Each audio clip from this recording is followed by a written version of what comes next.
excited to be here, but before we begin on what we're going to do, I want to tell you why we're doing it. Here's our mission and vision, which normally sometimes we just gloss over, but it's something we deeply believe in. Our mission is to teach students to view a life through the lens of innovation and entrepreneurship while building a life of purpose. And our vision is to build a generation with an opportunities are everywhere mindset, fueling innovation, hope for communities, country, and the world. Sometimes you think that that's just a nice phrase, but we believe in this. We want our students to find problems as opportunities, and I think that's one of the reasons why we're so happy about these pitches. These aren't just business ideas for the sake of business ideas. You have identified something worth solving, and so we absolutely love that. Our other core values, I'll just highlight a couple. I like the third there. Entrepreneurs don't wait for perfection, they move now.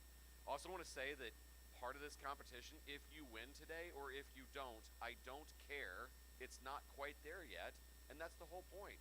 Businesses are always constantly evolving. Your idea, and again, even if you come in first, we want you to keep iterating and keep improving. And that whole, but I'm ready to start now, is what entrepreneurs do. You can wait around for 3 years before it's just perfect, and it's not going to be perfect.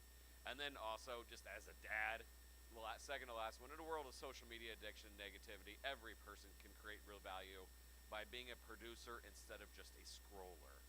Just going online and complaining, I've identified a problem. Good for you. Being able to say, here's my solution, here's a team I'm building, and here's what I want to do. Guys, I cannot tell you how important that is. I can't tell you the amount of feedback we're getting from employers going, that's the attitude we want. So that is why those core values really stand out to us. To also the people that are not students in the audience, this is kind of the timeline of what a lot of students have gone through. At the beginning of the school year, a lot of our teachers will kick this off, while our students are ruminating some ideas, really from August all the way up to February. Around March, most of our educators have had like these in-school or even in-class pitch competitions as they submit that deadline. And then from there, we have a top 10 for every region, which is where we're at today. In the April regional, we have 7 STARTedUP Challenge regional competitions. This being the final one, so we're wrapping up as of today. And then after that, we take our 7 region winners plus 3 wild cards, and then our finals are really our prep for finals is from May to June. We're going to be making some constant improvements.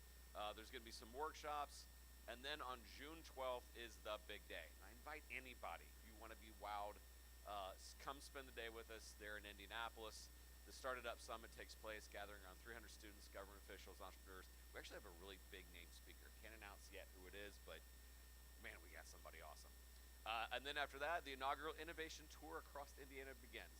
All top 10 winners, not just the winner, but all top 10 teams, go on a summer experience that all expenses are paid. And that is a awesome experience that we have for our students. Want to thank our regional host, Trine University, and we shall take a look at Trine.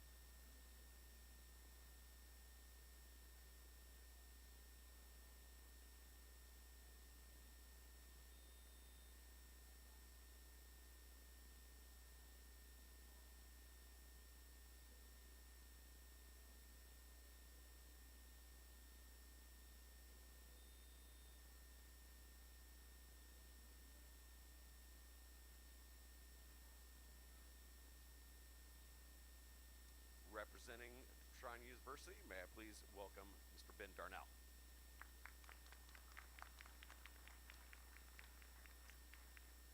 Good morning, everyone. Welcome to Trine University. My name is Ben Darnell, Director of Events here for Trine University. I'm also a proud alumnus of 2005 from this university. Innovation is in our DNA, and it's been that way since our founding year of 1884.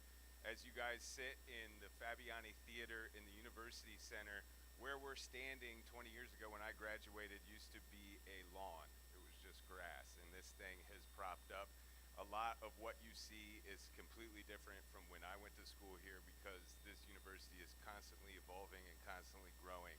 If you did venture outside of this room after the STARTedUP competition and made your way down this hall across the railroad tracks to the SDI building, you'll find the maker space with plenty of windows to watch our students go to work on projects that they're doing where 3D printing is second nature.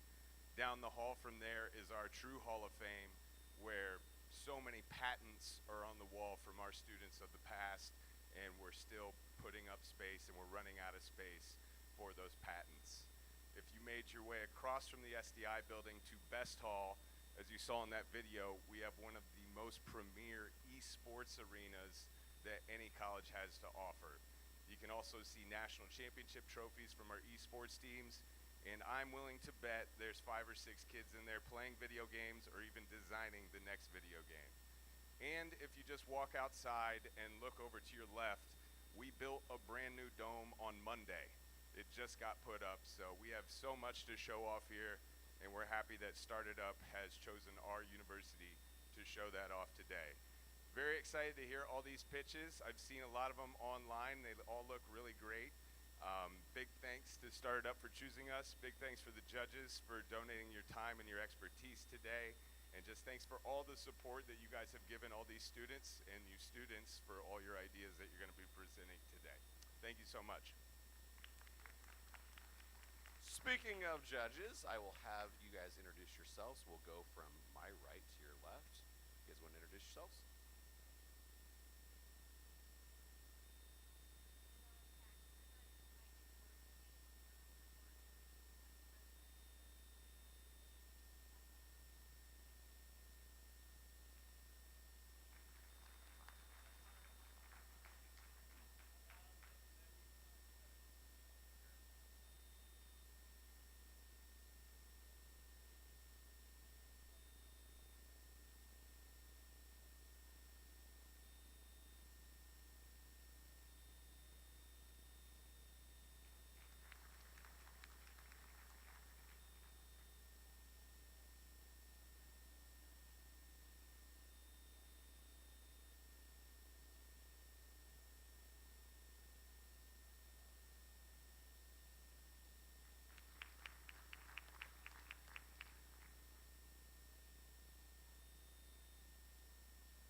We are always so happy to have judges that have been there and done that and have such a passion for this, so thank you so much. All right, here's the competition format. You guys will have 6 minutes to present. There's a countdown clock right here, so you'll see. After that, you'll have 4 minutes of Q&A. Our good friend Alyssa will be giving you a last question warning as we approach those 4 minutes. And then the judges will deliberate, maybe take up to 60 minutes after the final presentation. We will then have our awards around 12:45. They will select the first place winner. However, other teams are still eligible as there are 3 wild card slots available for the StartedUP Challenge. Lunch is provided for student competitors, teachers, and judges. For everyone else, they recommend the Whitney Commons cafeteria as you go out and take a left, and we'll come back from there. Here is the order in which we're going, in which we drew. Therefore, please welcome our first team, Frontline Exterior Cleaning from DeKalb High School.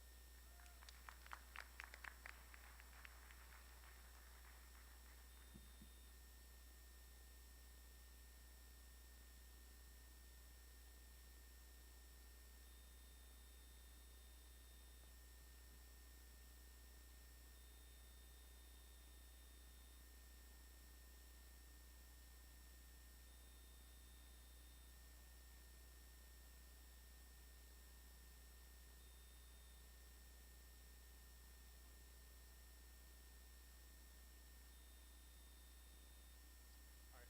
Hello, everyone. My name is Owen Holt, and I'm with Frontline Exterior Cleaning. Now, let me ask you a quick question. When you walk up to a house, what's the first thing you notice? Some of you may say the windows, the siding, or even the roof. And over time, these surfaces get dirty. that's where Frontline comes in. So the problem is really simple. Houses get dirty, and people either don't have the time or the ability to clean them themselves. And just take a look at this garage door. It looks absolutely filthy. Nobody wants that on their house. And so Frontline provides window cleaning, pressure washing, and soft washing services to meet the customer's needs. Now take a look at that garage door again. It looks absolutely amazing now. Maybe even brand new, you might say. That's the Frontline difference.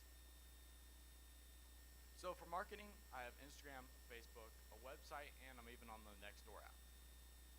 So I've done door-to-door sales in the past, and that seems to be the best marketing channel that I have.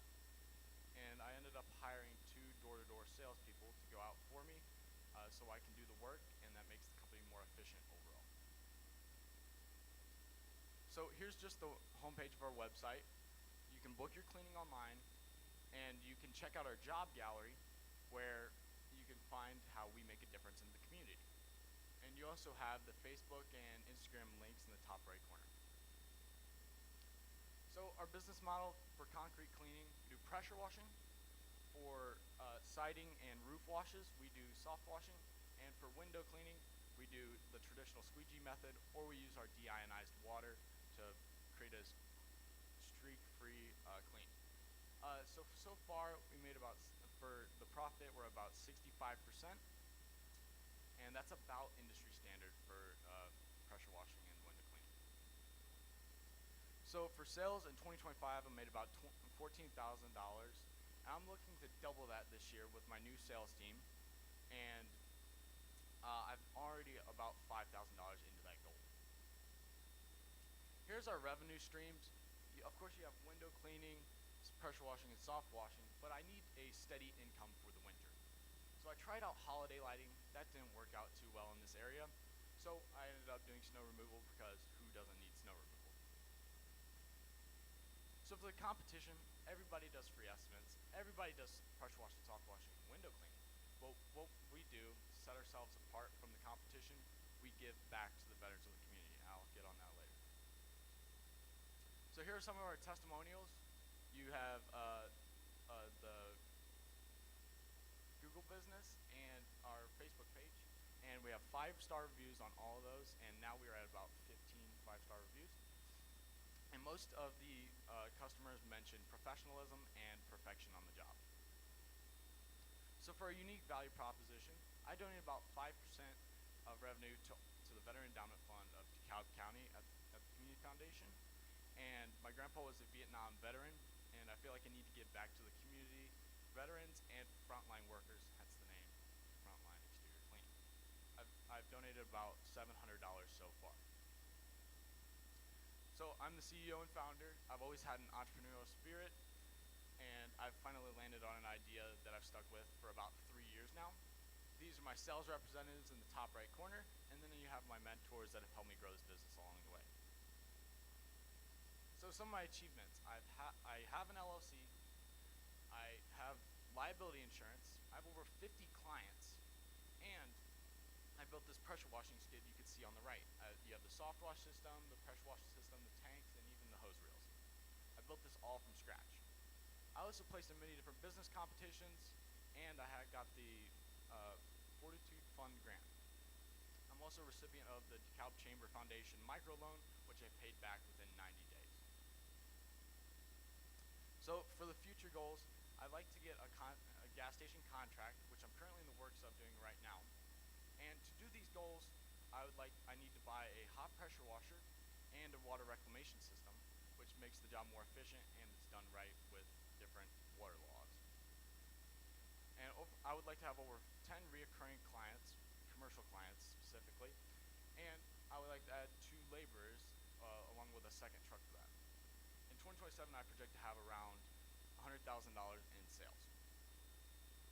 So for funding, I'm going to put it all into hot water pressure washer, so I can get jobs done more efficiently, and I can propel myself into the commercial space. Thank you for your time, and does anybody have any questions? I'll ask a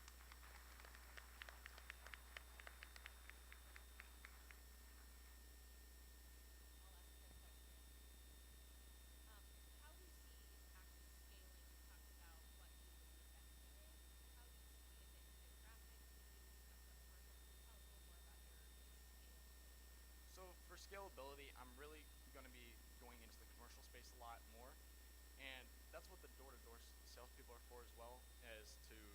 on going to different neighborhoods and getting more clients that way. That's the main way I want to scale. But as I buy other things like the hot water pressure washer and reclamation system, I'd like to get into the gas station contracts where I have reoccurring revenue, because gas stations, it's probably going to be monthly contracts. I mean, annually contracts, but it'll be cleanings every month, or like every four times a year or something like that. So great presentation, Owen. And it's inspiring to see what you're doing too, because I know a guy who started just like you in hot water pressure washing, and like in his early 30s sold his business for $60-70 million, which is super impressive. So two questions for you. One, do you have like mentors in your space? Like how do you educate yourself on how to grow this business? And then two, I am curious, with the employees you brought on, what's the biggest lesson you've learned when you brought people on to your team? So for the first question, um, I haven't really talked to anybody in the area, but I have these Facebook groups online where it's all pressure washers and window cleaners from around the whole country, and I've actually learned a lot from those people on there. I've learned a lot about marketing and Google Business and how to actually set things up so I can be successful online over just door knocking. And for the salespeople, I think the biggest lesson I've learned is I think it's more of, you have to pay people. Like you have to give them a good percentage. And I give my workers 20% commission because I make a generally good amount of profit on it. So I want my workers to be happy, and that's basically it. I mean, yeah. Great presentation. There's a real need for this, especially in the area. My real question is very specific. If you could have your dream amount of money right now this summer to get going for this year, how much would that be? And how I don't want a huge number. I want to know, what's the amount you could handle right now if you were ready to start your business? Like as of revenue, or just like it was handed? Investor comes to you and says, I'm going to give you X amount. What's the amount you feel you can handle right now in your business? I feel like probably for the new truck, it'd probably be around $30,000 is what the max would be, I would say, because that would help me get a new truck, get a trailer maybe. I plan to do trailer for the commercial gas station contracts, and I think that's mainly what it'd be. And I could just go in and talk to different gas station owners and things like that, so I can actually get into the market better there. Does that answer your question? Great. All right.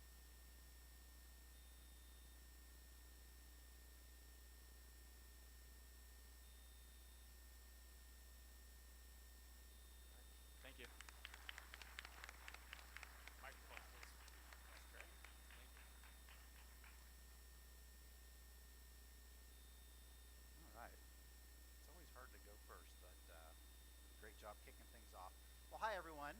My name is Kevin Shamel, Director of Programming here at the STARTedUP Foundation, and I get the pleasure of overseeing our three main programs. The one that you're seeing today, the STARTedUP Challenge, all the way through from the early stages of helping kids come up with ideas, up to the regional pitch competitions, and then where it culminates at the STARTedUP Summit this summer.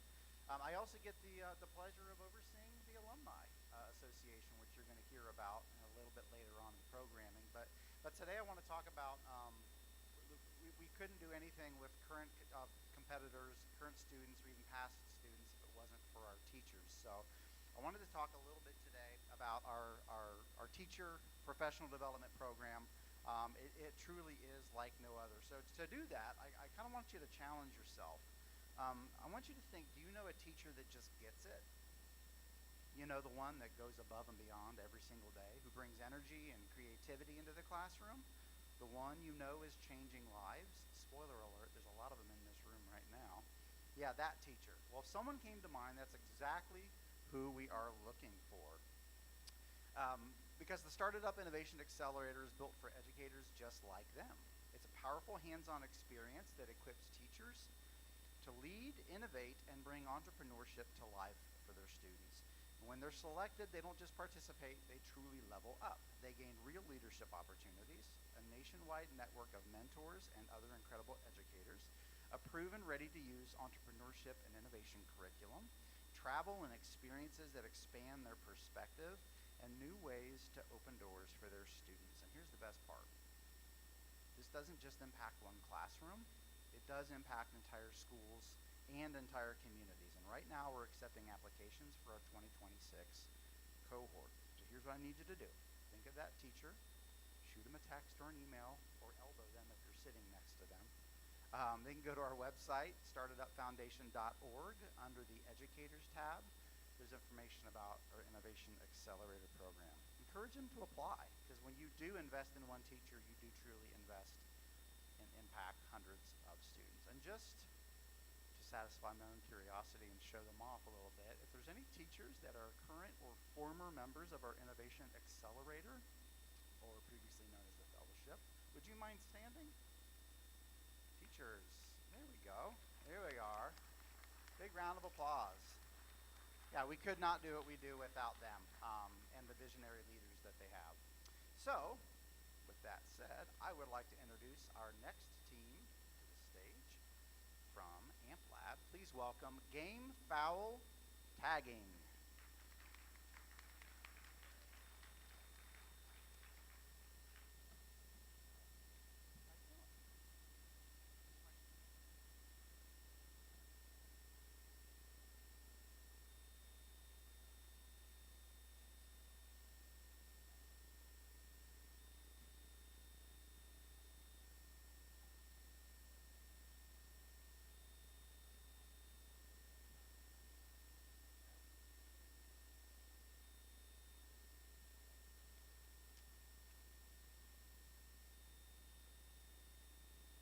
All right, I'm Salvador. Let's get to a little bit of background on how I came up with this idea. From as early as I can remember, from 10 years old, I remember going over to my grandpa's farm. And I would see his roosters and hens, and I would think to myself, how does he do it that they're make sure that they're healthy and thriving? As I grew older, I came up that there has to be an easier way to do this, and this is how I came up with game file tagging. And this is my idea of digitizing a flock and setting the new standard for genetic tracking and securing the legacy of game fowl and poetry breeding. Let's move on to the three problems I'm trying to solve. Problem one, human error. Reliance on memory and physical records that can be torn, lost, and are simply outdated. Next is physical failure. Traditional leg bands are prone to falling off. Losing these leg bands can mean losing the bird, identity, value, and years of breeding. Next is opacity, the lack of transparency in the poetry industry. If you're like me, I would go to the grocery store and I would like pick up a carton of eggs or chicken. I would think, are these coming from well farmers and well taken care of animals? Next, let's move on to my solution. What I'm doing is an NFC leg band that could be scanned with your smartphone and has all your information at once.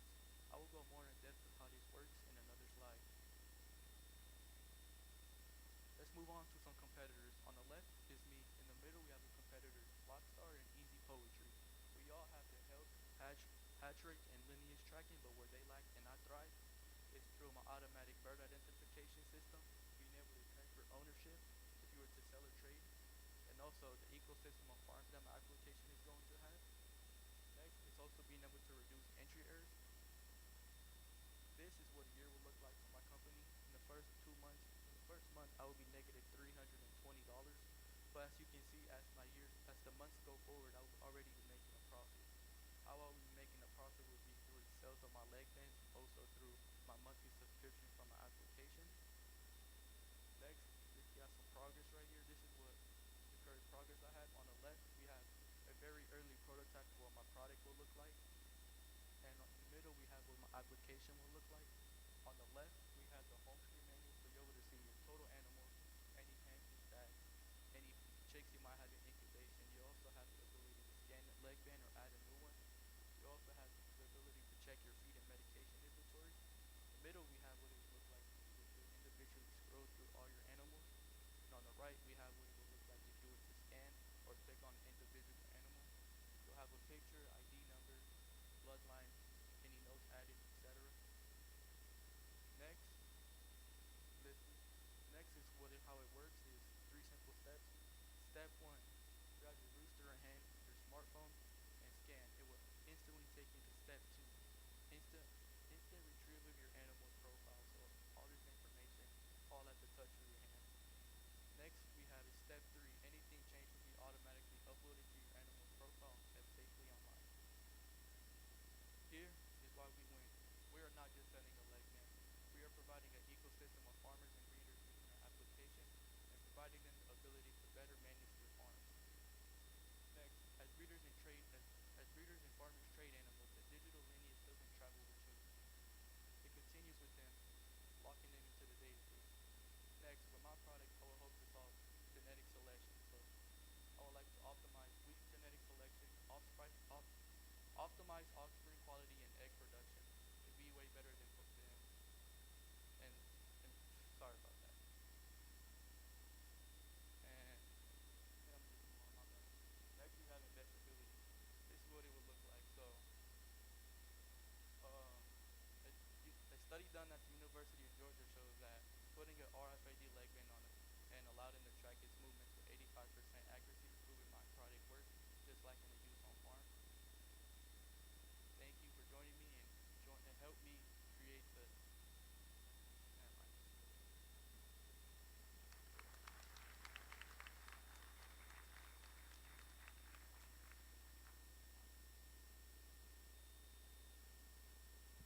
I have a question. I find this very interesting because I've not been involved in farming. My question is, how well does this work if other breeders are not clients of yours to be able to track all of the genetic tracking to make sure that the inbreeding problems that you mentioned earlier, how do you maximize the use of your product with other farms that maybe are not using it? Well, I would like to. So with that, they'll be able to scan it, and they'll have like a free trial, so that they'll be able to test it out to see if they'll really like it and stuff.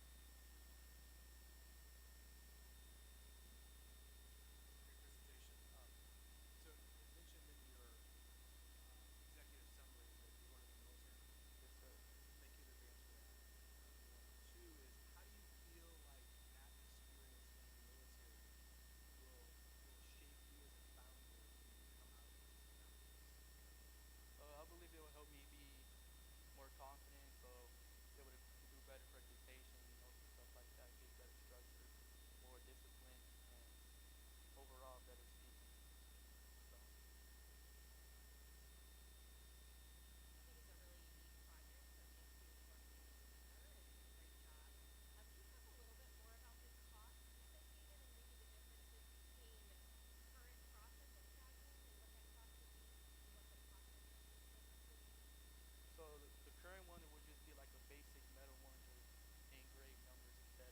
But we also have plastic options. Um, what it would be for me, it would be I don't really got a rough like cost of what it would look like. So the big would be like the product material, app development, advertising, etc.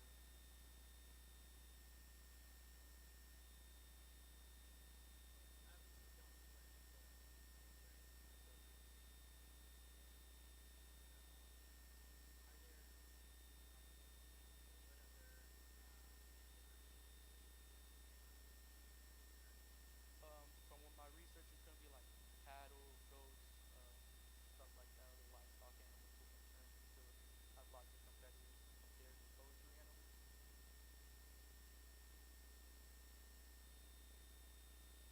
you would do this by learning about the mainly farming animals, how many breeds, farmers you want.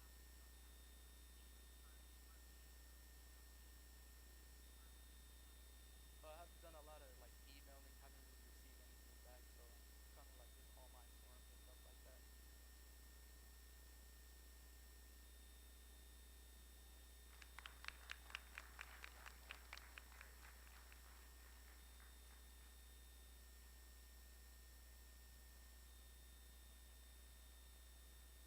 Right. At this time, I'd like to thank our 2026 Started Up Summit host, Butler University, Butler's Lacey School of Business, where at least one of these teams that you're cheering on today will compete against the other state finalists on June 12th for prize money, more connections, and scholarship opportunities. This event really is the culmination of a year of hard work, innovation, and grit, bringing together the entire Started Up ecosystem for one massive can't-miss experience. At the summit, you'll witness the top 10 Started Up Challenge finals teams, as they take the stage to pitch for $25,000 in prize money. You'll reconnect with alumni, support standout regional finalists, and celebrate alongside our incredible Innovation Accelerator educators. Whether you're here today for the ideas, the energy, or the community, the summit is where it will all come together. So do not miss your chance to be part of it this June at the Started Up Summit. All right, at this time, I get the pleasure of introducing our next team to the stage. Would you please help me welcome Timber and Cocoa from Carroll High School.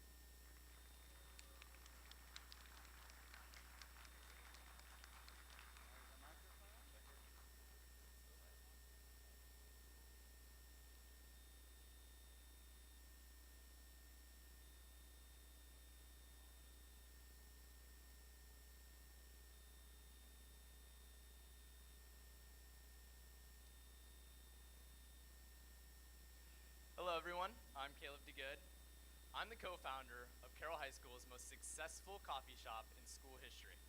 I'm also the founder of Timber and Cocoa, a hot chocolate business that focuses on being customizable, high quality, while selling out of a cart so we can move around in different winter events, making sure that we're at the most popular places. Have you ever been in a situation, you're at a winter event, maybe at the downtown Fort Wayne Christmas light show, and you're feeling a little bit chilly. So you go over to the nice hot chocolate stand, but there's a bit of a line, and once you get there, it's pretty expensive. So you end up getting it just because you're pretty cold. So when you get the hot chocolate, you are expecting a rich, warm taste, but it ends up being pretty underwhelming, really watered down. It's just not that good. Well, nearly 200,000 people in Fort Wayne alone just go to winter light shows, which is just one type of winter event that happens in Fort Wayne, Indiana. And there's not a single consistent seller that offers high quality, customizable hot chocolate.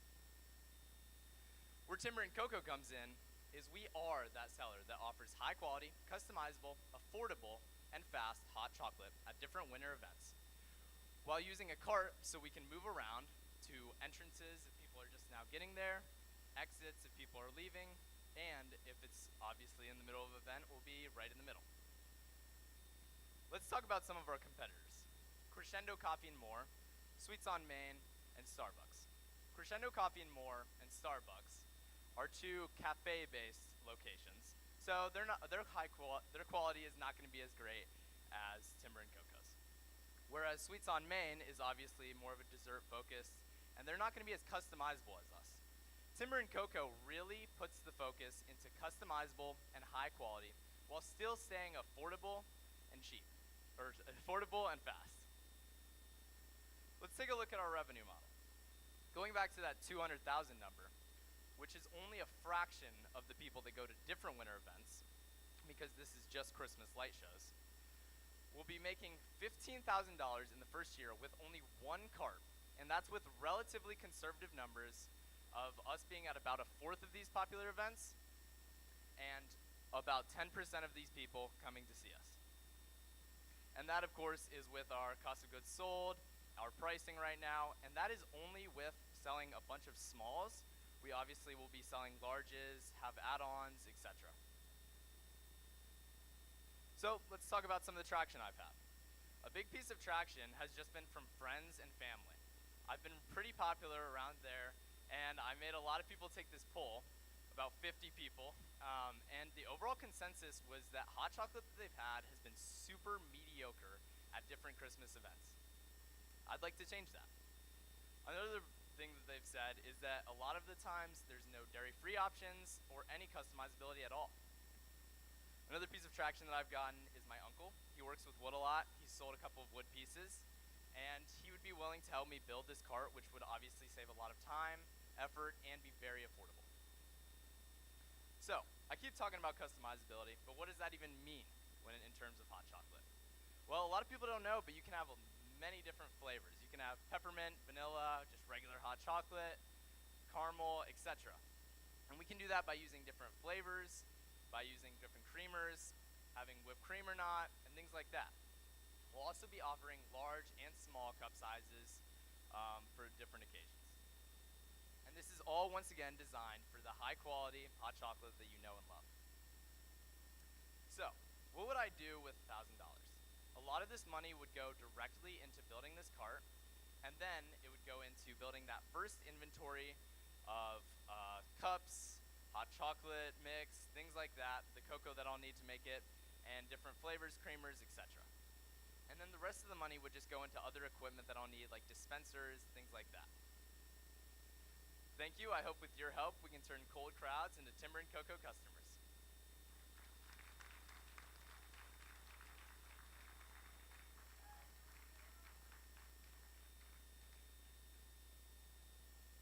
Any questions? I love the idea. Great job. Wondered about staffing at the event. So have you thought through, is it just you? Is it you and your friends? How are you thinking through staffing when it comes to actually having this event? Okay, so a big thing about this business is that it's very scalable. So for the first couple of events that I'll be at, I'll probably only have one cart.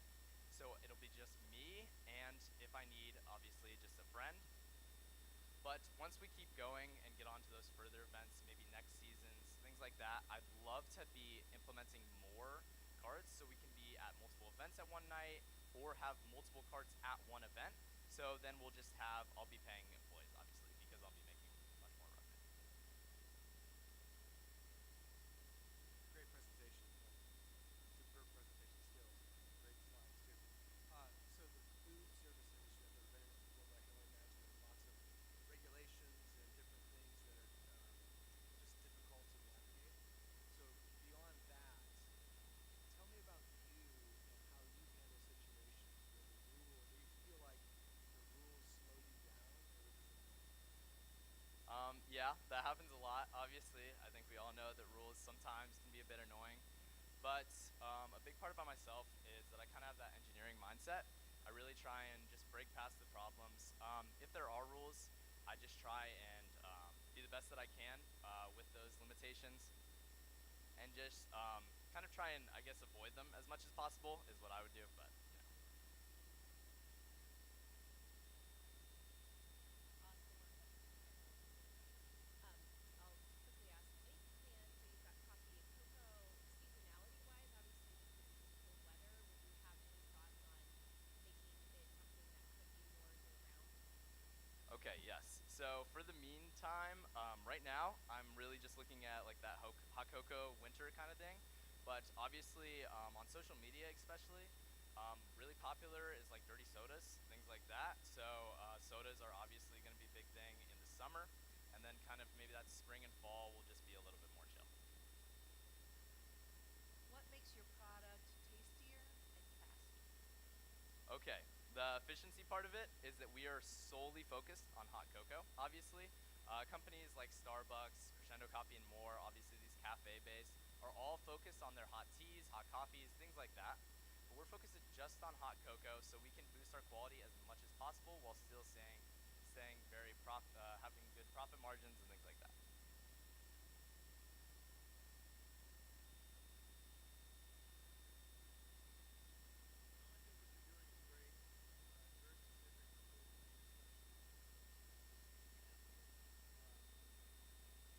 I'd like to know more, a little bit about how you're going to use your dynamic personality to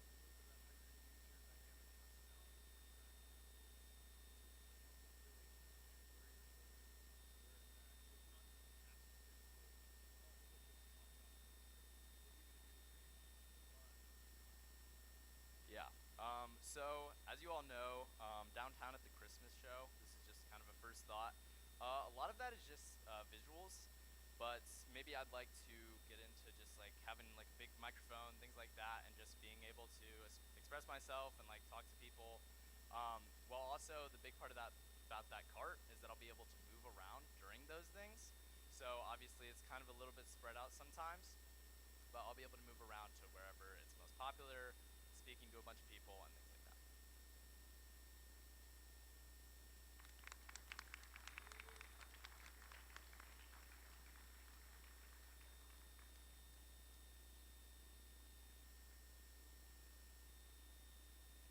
At this time, we would like to extend our sincere gratitude to the Indiana Economic Economic Development Corporation for their role as a 2026 Started Up Challenge state sponsor. The IEDC's commitment goes far beyond sponsorship. It represents a meaningful investment in the future of Indiana's economy. By supporting programs like the Started Up Challenge, they are helping cultivate the next generation of innovators, entrepreneurs, and problem solvers who will drive our state forward.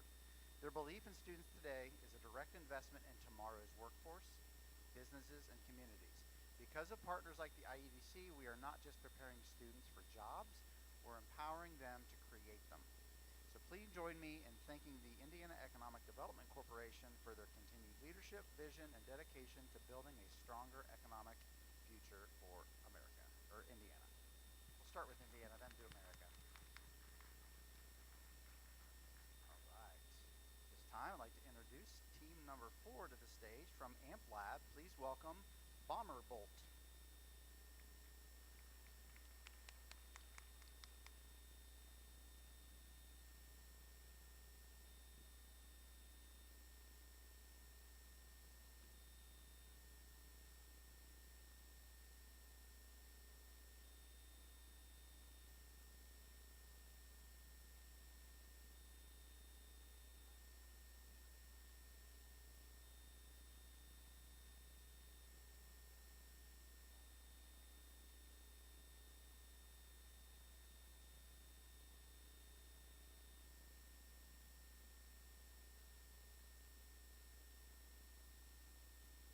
Most people don't think about what's behind climbing walls. They see the codes, all the colors, but behind every code is a piece of hardware doing all the work.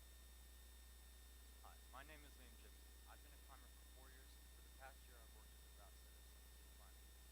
Route setting is the job of designing and installing the holes you see in the gym. Every hole is installed by a bolt that presses into the T-nut behind the wall. When that T-nut fails, it strips and tears out the surrounding material.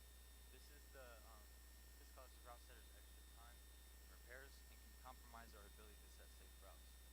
Let me show you a short video of what this looks like.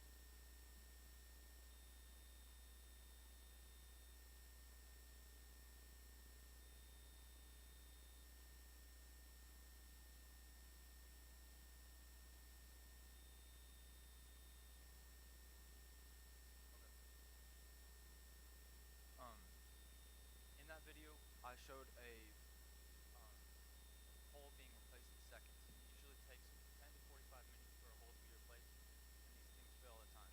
As a setter, I deal with this problem daily. Um, this is the core function of Bomber Bolt is to install fasteners. Um, as Unlike the standard T-nut, my design uses the only 1 1/4 inch exterior screw set at a 45-degree angle.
celebrate the incredible journey of these students, we also want to take a moment to recognize the champions behind the scenes, the partners who believe in these young innovators and invest in what comes next.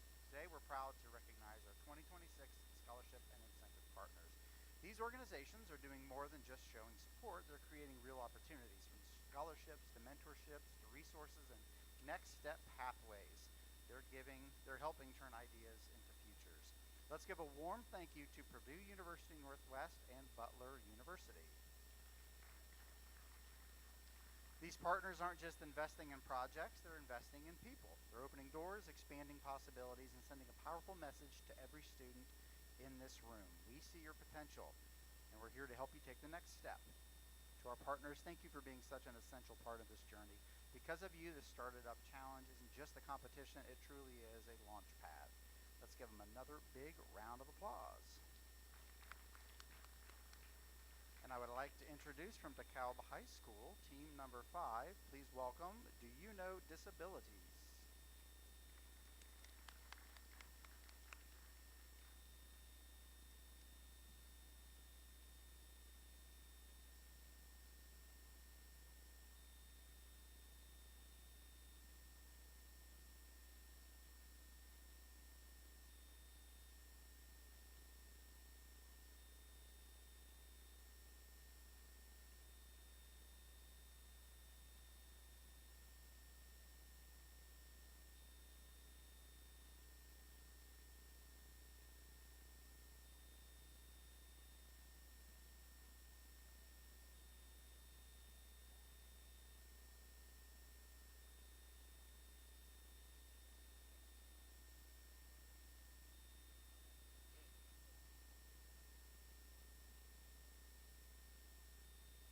Hello, we are Do You Know Disabilities. This is Susan.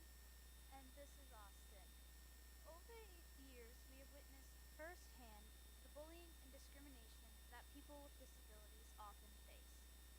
Whether involving our friends or family, we have seen the impact it has on their daily lives. Such as our siblings. My brother has ADD and severe anxiety. It has been a big struggle for him. He has had to been pulled out of school and attend 12 hours of therapy a week. He was bullied by the other kids in his class and often would not go to school altogether to avoid them. He had frequent debilitating panic attacks and had to go to an emergency crisis center as a result of the thoughts he was having. My sister Evie has epilepsy, and it has been a struggle to find the school that she can attend. Right now, she should be in 3rd grade, but she hasn't even attended kindergarten yet. And as we looked into it, we realized that many people do not understand the daily challenges faced by individuals with both mental and physical disabilities and how these challenges would affect them. That's why we created Do You Know Disabilities? To help educate people about the different types of disabilities that people they know or encounter may face. 18% of people report never having spoken to someone with a learning disability, and nearly half, 47%, of employees with a visible disability fear disclosing them due to stigma. That's why our solution is to empower individuals with disabilities and help educate other people about these types of disabilities to help eliminate bullying and discrimination. We do this through education and advocacy, utilizing our online teaching videos and our various educational materials. Our end goal is to promote a more inclusive society. This is our market size. Approximately 16% of people worldwide live with some sort of disability. 40 to 61 million Americans have a disability. And 19% of people just in Indiana have some sort of disability.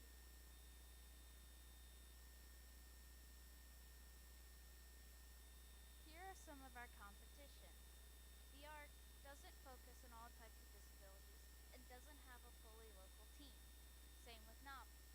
Erskine Green, however, just doesn't teach all people about different disabilities. We, however, Do You Know Disabilities do all of these things and have online teaching videos. Why are we unique, Susan? We're unique because we create awareness for all, Teach others through simple online videos. support inclusion without judgment, We are a motivated team working to break stigma.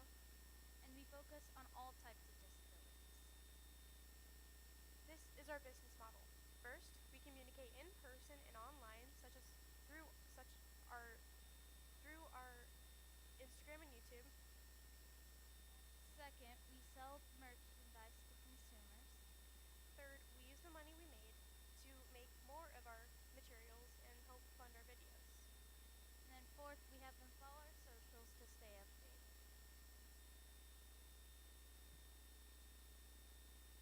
So far, we have created our awareness calendars, pins, and stickers. Here's a breakdown of what they cost and what we sell them for.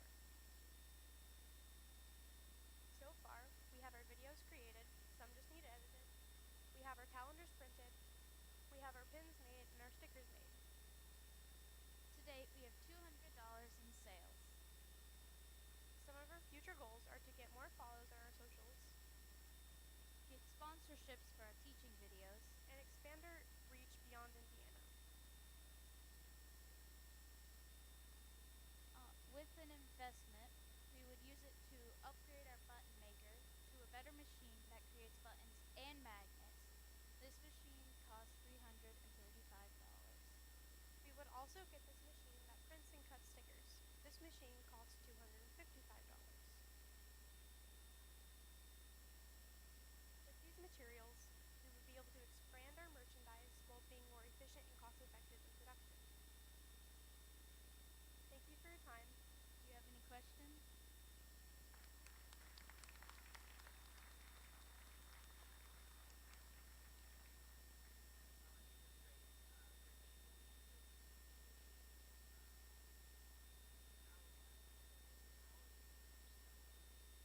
Yes, we do sell them.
brief intermission.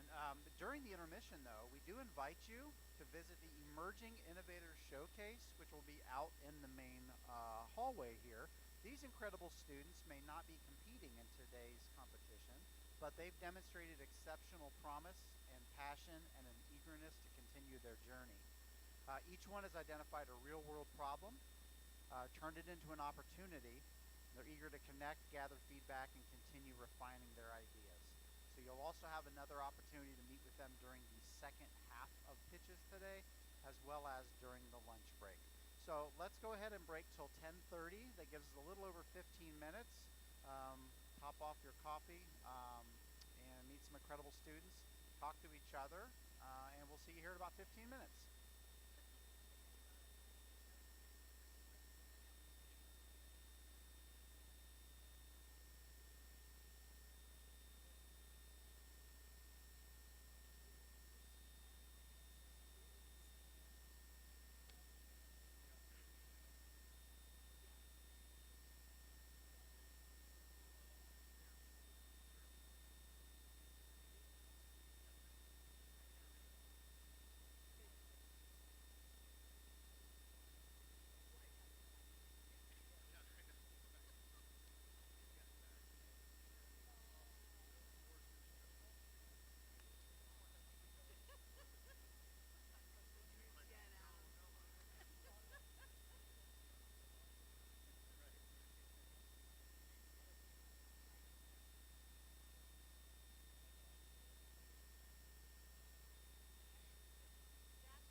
innovation ecosystem, please welcome back up Ben Darnell.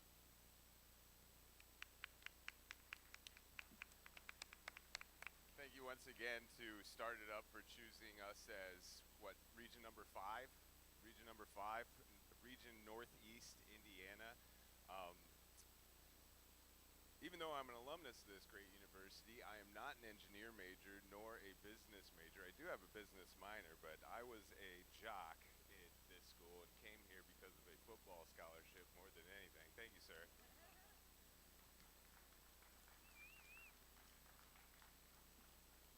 And most of my background is in sports radio, where I spent 12 years in North Carolina, 9 years in Connecticut, and I've been back here for several years since then. And in my travels, the one thing that's bugged me, two things that's bugged me. One, everybody that I meet, when they say, Ben, where are you from? I'll say, oh, northern Indiana, just north of Fort Wayne. Fort Wayne, where is that? Or, were you guys cowboys? I do have cowboy friends, but no, I'm not a cowboy. And then the other thing that's bugged me is they think in North Carolina, especially in the Triangle, that they're the basketball capital of the world. They think at UConn, since they've won national champions, that they're the basketball capital of the world. So I've always said that come to Trine University and you will find out all the innovation that we do, not only for Indiana, not only for the Midwest region, but for around the world. And we are the basketball capital of the world. Are there basketball fans? I mean, this is Indiana. There's one. There's got to be more than just one. All you guys are probably basketball fans.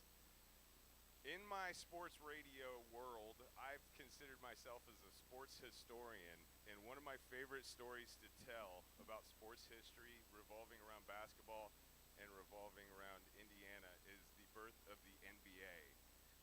Does anybody know, trivia question, who the first NBA champion is?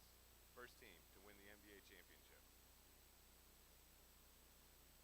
Fort Wayne Pistons. And those right there, yes. The Fort Wayne Pistons not only won the first NBA championship, but the second NBA championship. And in fact, the NBA was invented August 3rd, 1949 on a kitchen table of Fred Zollner in Fort Wayne, Indiana. Fred Zollner was a revolutionary as far as pistons were concerned for automobiles. He made pistons for the Ford Company and also General Motors. Fred's main factory was in Fort Wayne, Indiana, where you can still see the GM factory. Has a pretty big footprint down there to this day. Now, back when pro basketball started, a lot of the team consisted of people who actually worked in the factory. Fred, in the innovative mind that he was, he's like, well, why don't I just recruit great basketball players instead of just factory workers?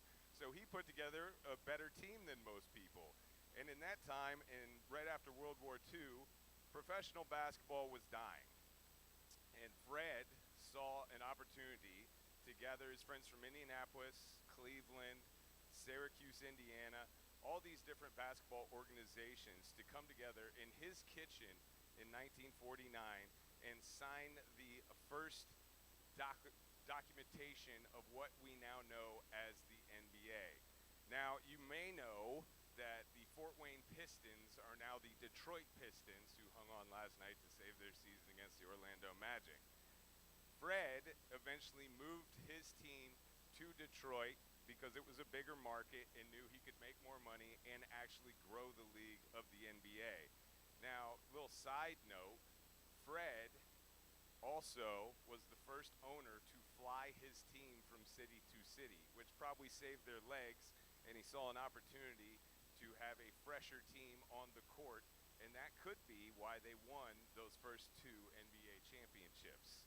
Also, a little side note, in between, when Fred drove from Fort Wayne to Detroit, he liked to stop at a resort acreage that he had bought over by Fox Lake in Angola, Indiana, and eventually became a golf fan and plotted down 18 holes of golf, which is now known as Zollner Golf Course just beyond our walls here in Fabiani Theater.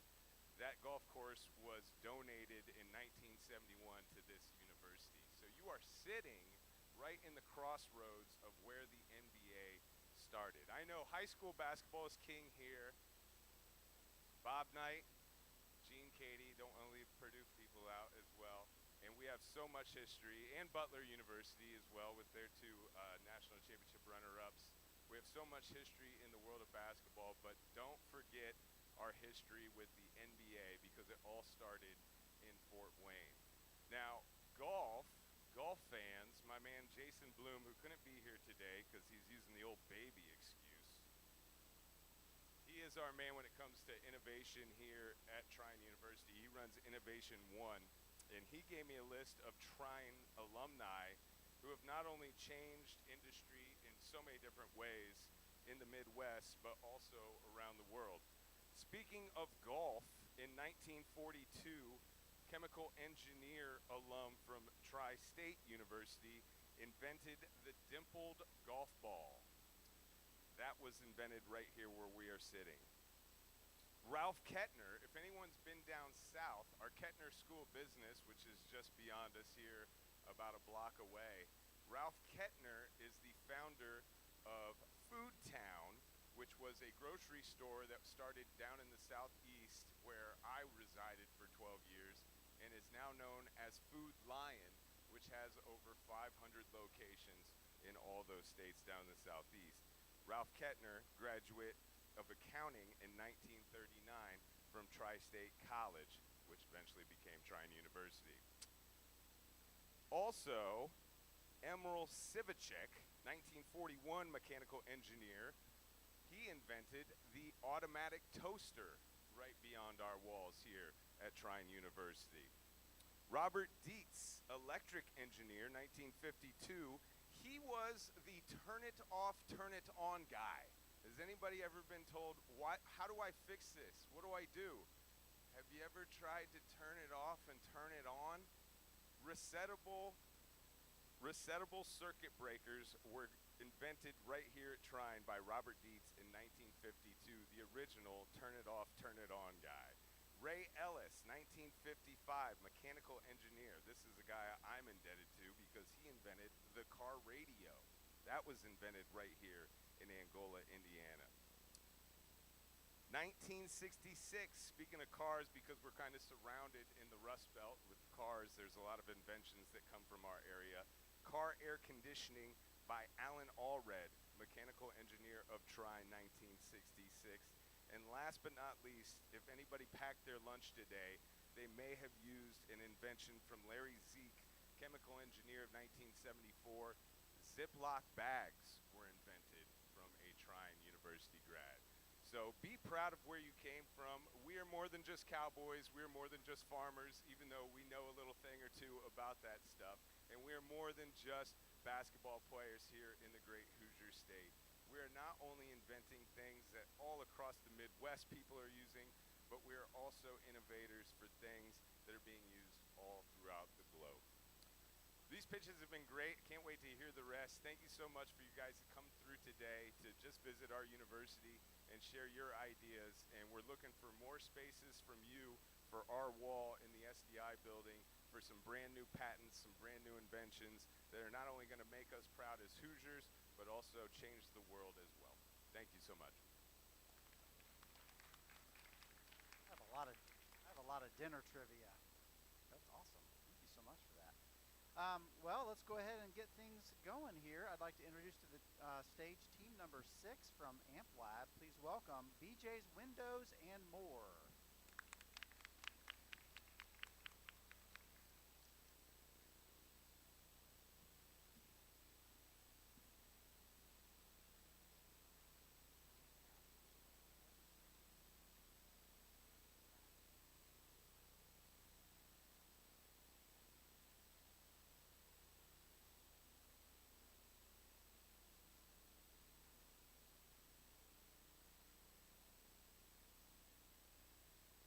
Good morning, everybody.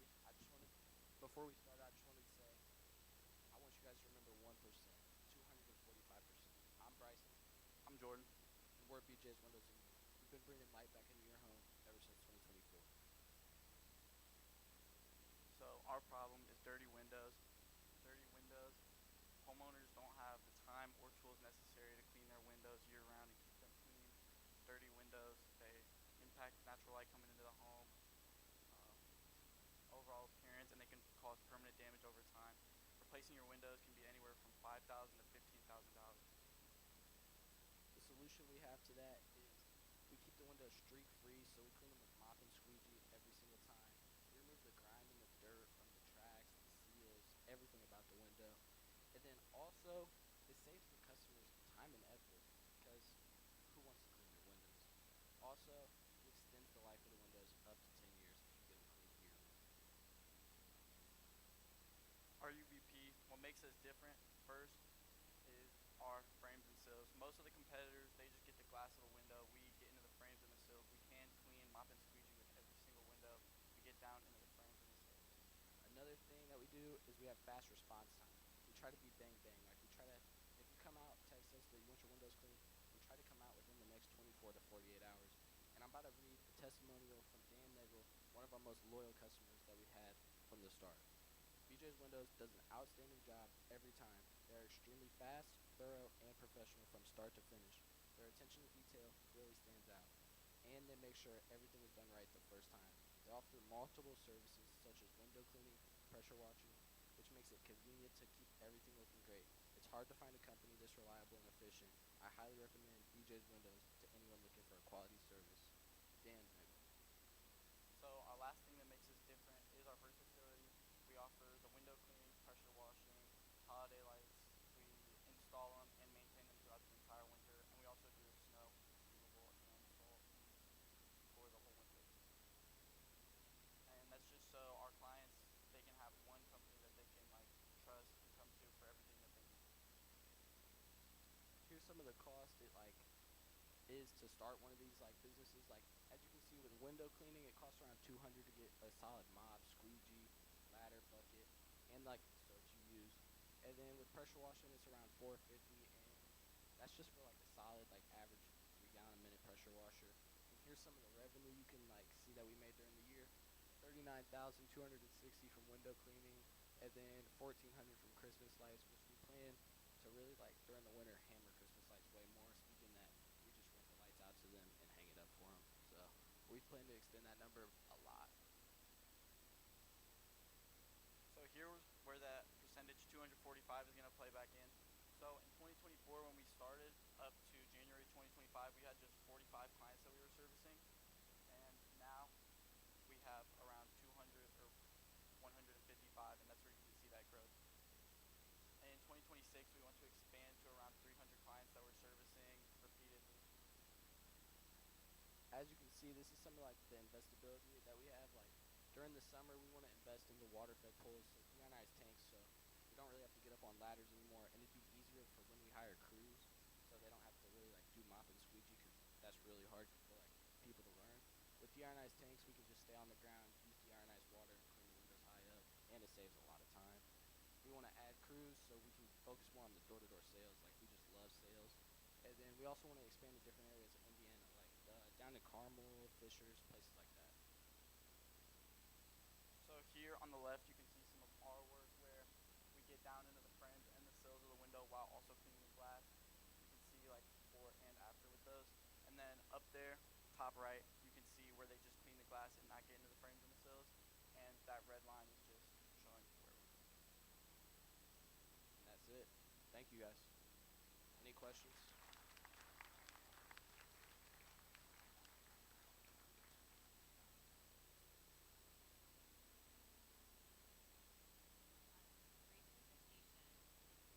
First, I want to ask you some more harm you can't.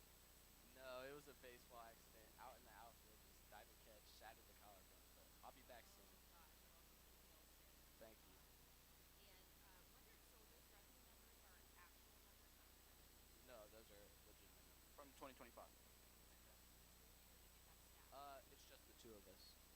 So maybe talk, if you can, yeah, that's really great, about how you would, with expansion, you talked about crews, how would you expand these folks and resources?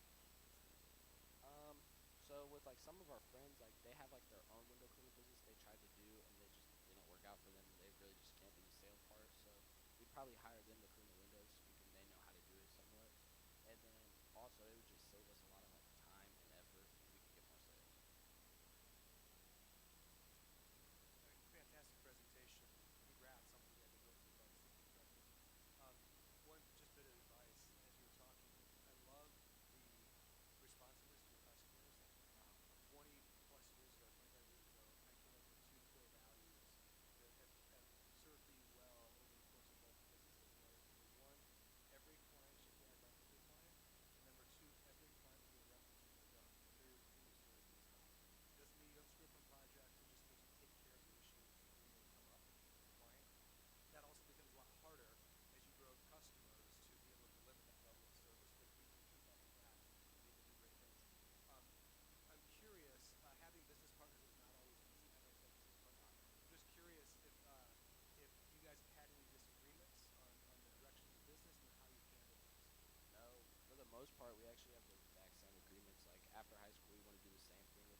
ourselves and knowing what's really best for the both of us.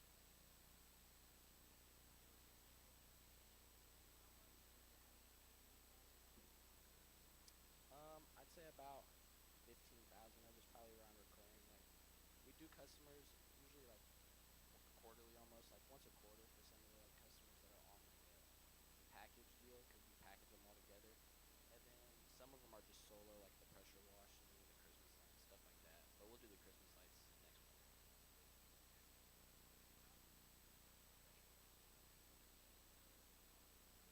Yeah, we can like we'll do all that as one package, or you can also just get a window cleaning package where it's bi-quarterly or just quarterly, and then we can come out every quarter and clean the windows. Yeah, yeah.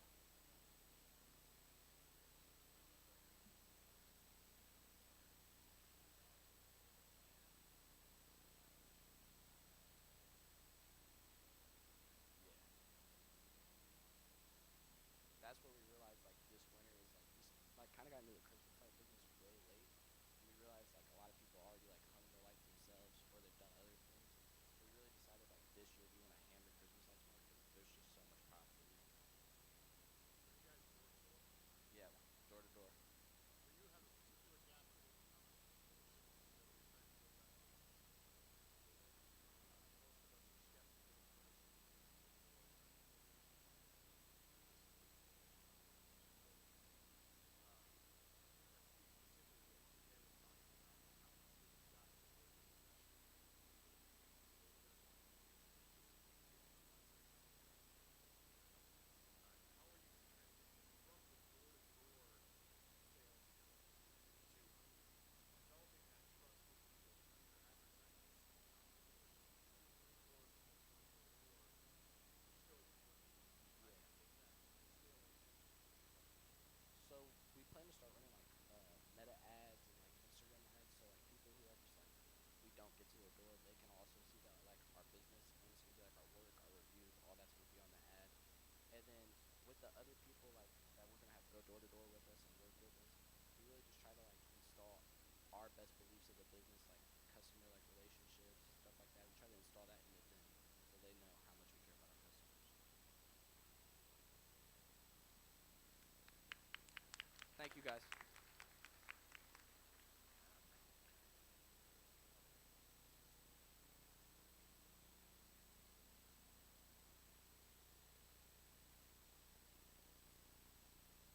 Just a reminder, our Emerging Innovators Showcase, it will be going on during the second half of pitches today. So if you haven't had a chance to talk to some of these young innovators out in the lobby, you're welcome to do so at any time throughout the remainder of the program today. But I wanted to take a moment to talk a bit about what comes after today, because this is just truly one step in the journey of these founders. The moment is certainly not the finish line, it's just the beginning. Every regional finalist that you see here today is invited to join something truly special, the Started Up Alumni Association. This is more than just having a name on a list. It's a living, breathing community of young innovators who are continuing to grow, they're continuing to build, continuing to connect, and continuing to lead together. Here's what alumni get access to: leadership experiences to continue building your confidence in your character, a chance to expand their network and connect with like-minded peers, speaking opportunities and visibility as young change makers, a support group of other students, other founders in very similar stages of life, resources and mentorship to keep building their business if that's what they so choose, a direct pipeline to internships and career opportunities, and a spotlight moment at the 2026 Alumni Showcase at the Started Up Summit in June. And get this, there's already over 75 actively participating alumni in this growing movement. So to our competitors, no matter what happens today, just know this: you're stepping into a powerful network that will support you long after the pitch is over. Because once you've joined the Started Up community, you're in it for the long haul. And we can't wait to see how far you go. So to share a little bit about her experience, don't just trust me, I'd like to introduce up our Vice President of Alumni Engagement, who's from the region. She pitched in this region a few times. Mariah Wright, would you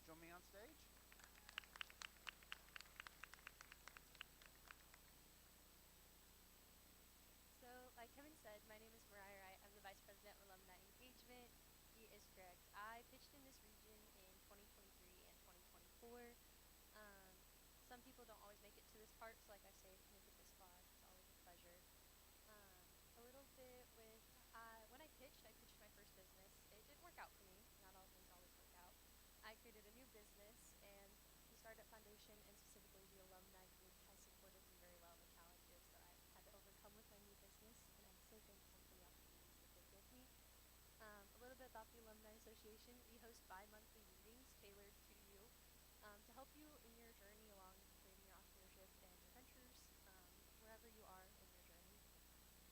Like Kevin said too, we're in it with the long run. We want to be with you from now and until whenever. But in a couple weeks, you'll get an email about joining, and I hope you say yes. And I can't wait to see all of you. Okay, I'm going to need you to stay up here. Joshua, we've been through 6 regionals, and I didn't. He's the man behind the camera. Huh? I am not going to make him talk, but I am going to make him come up stage. I wanted to take a moment to express my extreme and sincere gratitude to these two. We always try to, as part of our ongoing relationship with our alumni, I always invite alumni to come to the regional events.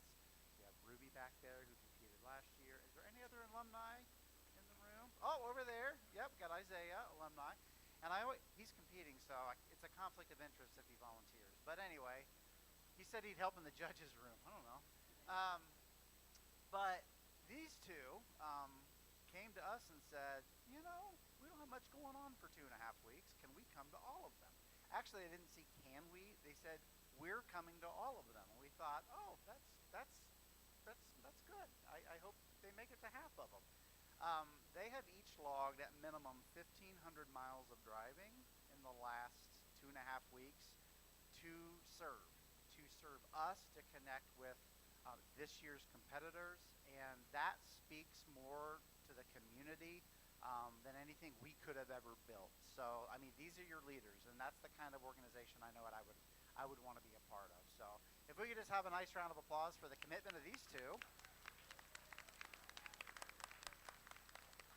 And the good news is when this started 2.5 weeks ago, gas was like around $3. So luckily it didn't get up close to 5 until towards the end, right? So, thank you guys very much. We couldn't have done this without you. We appreciate you.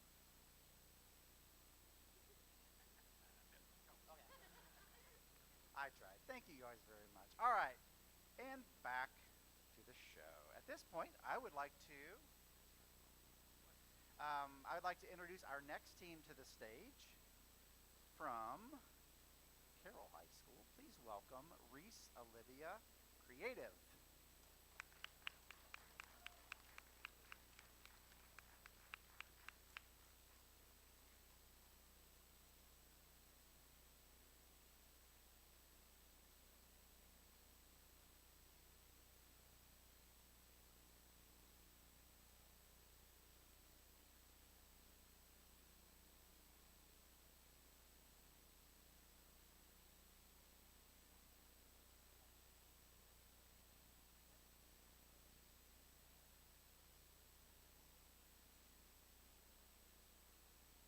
Hello, my name is Reese Stryker. I am the founder of Reese Olivia Creative, and I'm a junior at Carroll High School. So my business is focused on spreading love and joy through Jesus. That's the base. About 2 years ago, I was really struggling with my mental health and depression. I didn't want to be around my friends. I didn't really feel like I had anything to offer.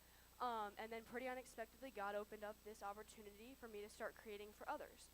So I've been running Reese Olivia Creative for around a year and a half, a little bit over that, and I started with doing custom designing as my base, but I started doing custom embroidery, and then now I've expanded into patchwork, which is like the fabric you see, and then painting.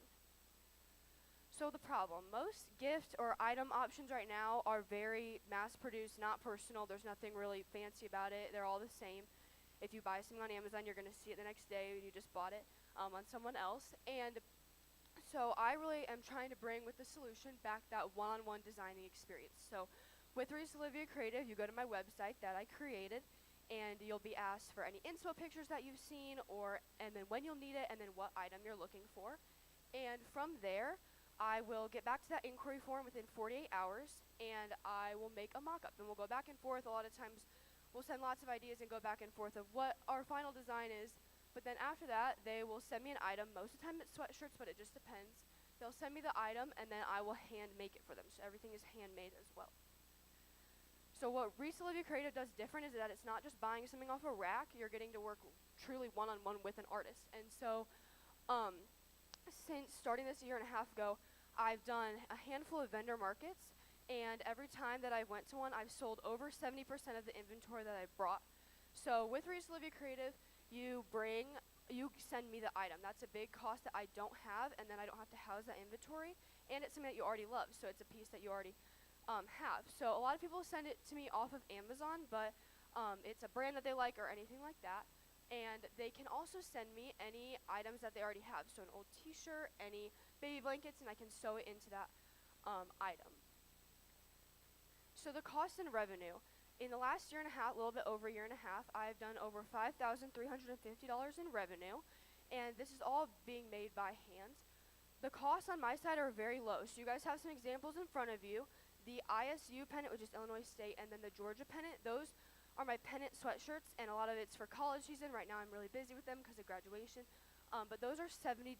So the fabric is, for me, around $10, including the bow and any string that I use. My costs are really low, and that's with them giving me the sweatshirt.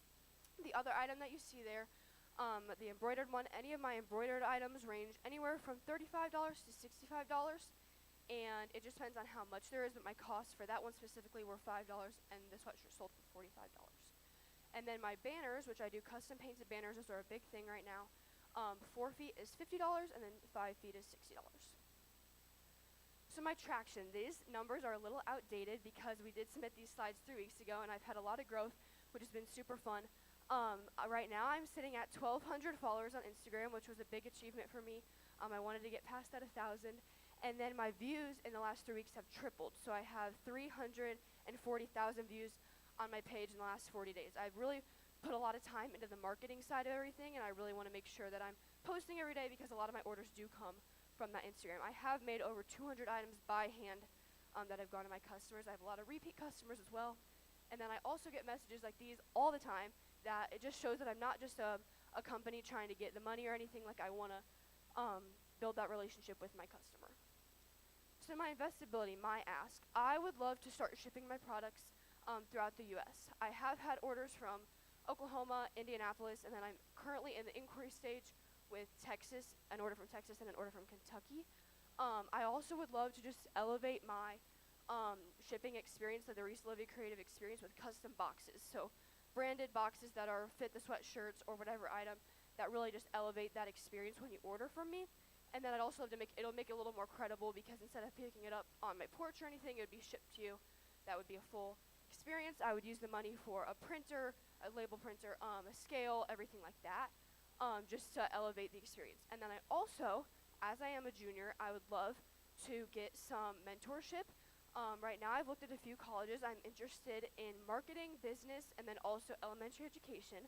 But I'd love to see kind of where to go to that. I really love the social media side of everything, which I know, I looked at you, I know that that's a big part of your job. But I would also love to scale it. So my scalability is hard, obviously, because I'm doing everything by hand right now.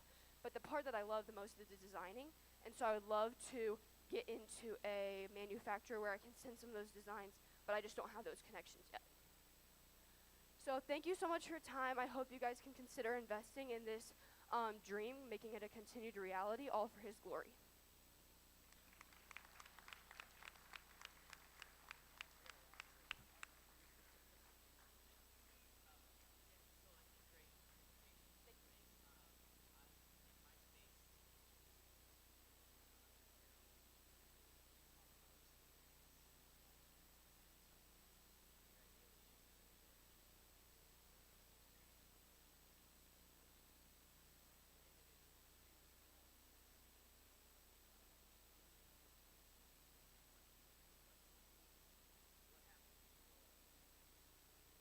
Yeah, so I think getting into a manufacturer would be a big piece of that. I love the fact, like, the designing is just my favorite part, and so I can bring that into other products as well, because people would ask me, like, someone even has a tattoo of my handwriting because they're like, Reese, you have good handwriting. Can you make this?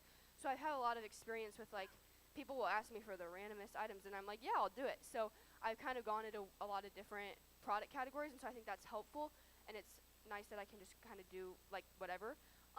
But I would try to probably get into that manufacturer so I can have my designs at a higher level. Super great presentation, and the handwritten thing, it's a big deal. People just don't do this anymore anytime soon. I'm sure. And I love the creativity behind this. I think as we move farther and farther into the world of AI, things like this are going to really resonate with people. It's that human to human contact. So awesome. And then just great job also on mentoring internship. One thing I'll say about that is so many people, adults, are afraid to reach out to other people and ask for mentoring. And I've done that my whole life as far as asking people, and I've never been told no. And I've always tried to find people that are 50 steps ahead of me as well. So with that in mind, question I have is you mentioned both in the executive summary and your presentation that you started this as you were kind of working through some mental health struggles. So I'm just curious, like what you learned about you, like that you didn't know before as you were building out this business. That's a great question. So, as I said, yeah, I was struggling with my mental health, but basically I learned how to embroider at a swim meet, which I swim. I'm a student athlete as well. But then I wore the one I made for myself to school, and they're like, where'd you get that? And I was like, oh, I have an idea. So I first told my first customer to be $5. Not really a great idea, but we moved on from that. But I think it just showed that, like, a big thing is my community will come around me, like, especially at my vendor markets, as I mentioned. Like, a bunch of people will show up, my friends that I didn't really know, like, okay, are we, like, actually friends? Or, like, but they showed up and they came to support me, so that's been a huge, like, deal because I'm like, oh, like, I do have something to offer this world. And it's not because of this. I'm here because I have something to offer. It's not because I'm here I have something to offer. So just keeping that balance, but I think it's just taught me that, like, I do have something to bring to the world.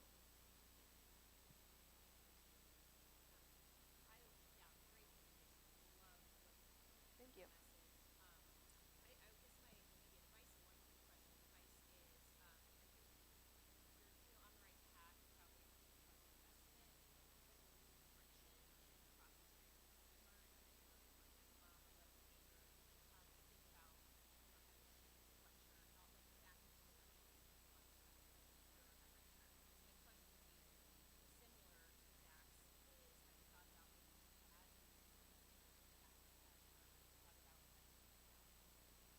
Yeah, I think that would be a big thing. I do love the socials and I do love the designing, but there are just admin things like responding to people and, like, doing all those forms and, like, even taxes and keeping track of your expenses. Like, there's just so many tasks that you don't even know.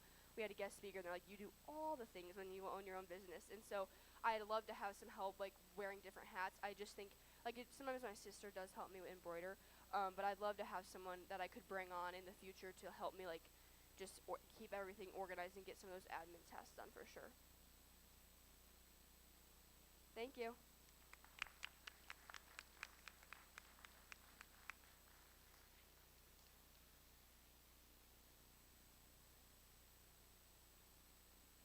Hello, everyone. We having a good time? And another round of applause for the students. My name is Allie. I'm Director of Development here at the STARTedUP Foundation, and I absolutely love days like today. But I have been a part of this pitch competition from the very beginning, now going on 8 years, and I've seen literally thousands and thousands of high school students coming up with their own businesses. And although days like today are amazing, it's the impact that we see day in and day out. I truly believe that if we give students the time and teachers the time to be able to support students figuring out what they're good at, what they like to do, what they're passionate about, and then, oh, by the way, that can also make money, using entrepreneurship as a vehicle to really help students figure out what they want to do with their lives can change their life forever. And so that's what we're doing.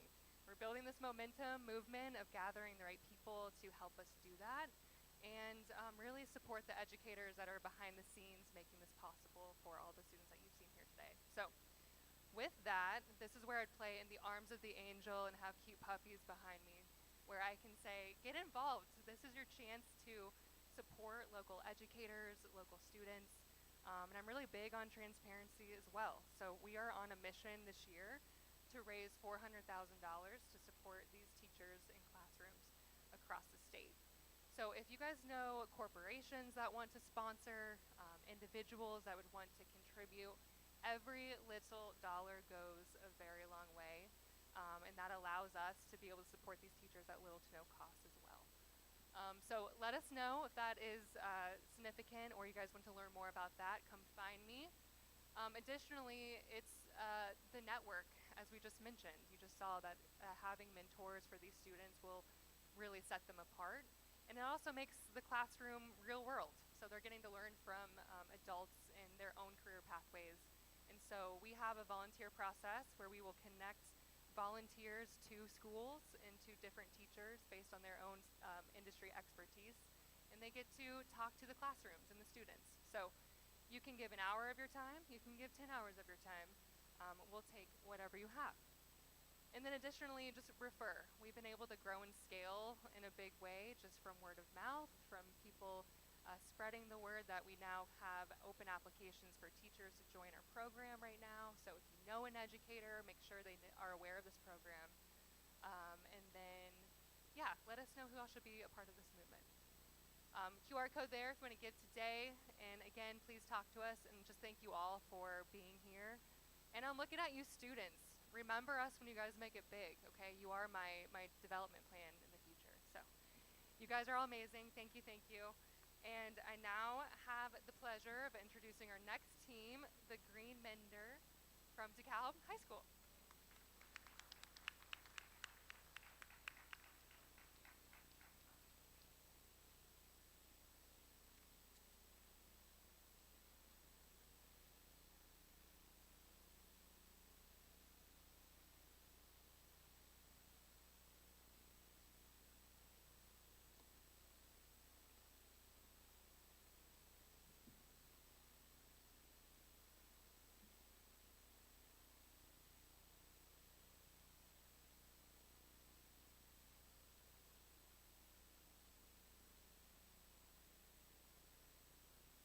Hello everyone, my name is Jonathan Grimm, and today I'm here to talk to you about my product, the Green Mender. So whenever I'm playing golf, on the rare occasion I put the ball on the green, there's always one of these in my way. Either somebody's too lazy to fix it or they don't fix it right. So I wanted to create a product that makes it a lot easier and makes the fix a lot better. So I created my product, the Green Mender. You have a couple of them in front of you if you want to look at them. So basically the idea is it fixes the ball mark all at once instead of having to go all the way around the mark, which that's how it makes it easier. And because it's so simple to use, it makes the fix a lot better. So all you have to do is take the prongs and stick them right around the ball mark and pull up on the tab on top, which if you try it, you see that the prongs will come in and up, which makes the ground up so you can flatten it out, and it fixes the mark all at once. Available revenue. So around the world, 66 to 100 plus million people play golf. And when I was estimating my cost to make, I got $2.20, and that's also including like shipping it, because one of my main sources of revenue would be selling it on an online site like Amazon or something like that. And I would sell it at $15. It's the price I have right now. That's honestly very flexible. I could go honestly all the way down to maybe $10. Competition. So on your left, you see the regular divot fixer. Now with that, you can go all the way around like I said, but with mine, you can just fix it all at once. And on the one on the right, that you can fix it all at once, but one I like to be able to carry around my pocket, and that one's more of like a handheld device. And those sell for around $100, and mine's only 15, so it's a lot more affordable for golfers. People interest. Obviously, golfers all around the world will be interested in this, and also I have found that around 450 million people are fans of golf around the world, and I've honestly never met anybody that is a fan of golf and doesn't play golf. So that's a lot of people, and I've asked a couple of my friends and family if they'd be interested in it, and they said that they would like to see how it would work and would be very interested in being able to carry one around in their pocket, using it on their daily golf rounds. Invenstability. If I won today, I would invest in better materials to develop my products, like metal for the prongs so it can penetrate the ground better. And I would also invest in more 3D printers and filament to be able to produce more of the parts I would like to be 3D printed. And I would also like to put some branding on it so I can also, instead of just being like generic and have not even like say the green vendor on it, be able to like have my logo or say the green vendor on it so it has worth. That is it. Thank you.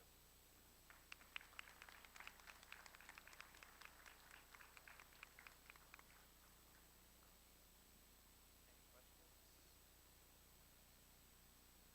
Your talk is great. Love that it's a product that has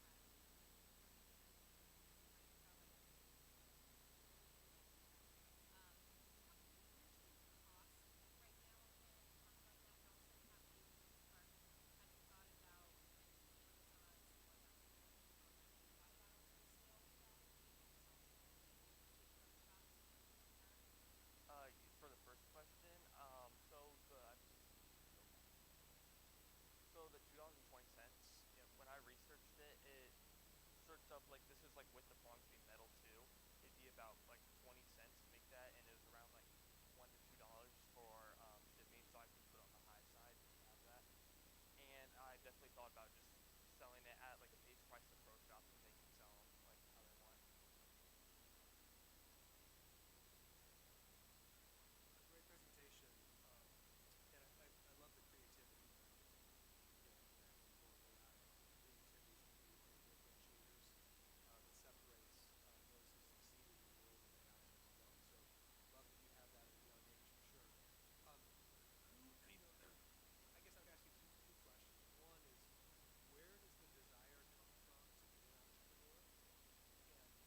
And maybe what are some things in your life that's kind of like pushed you in that direction?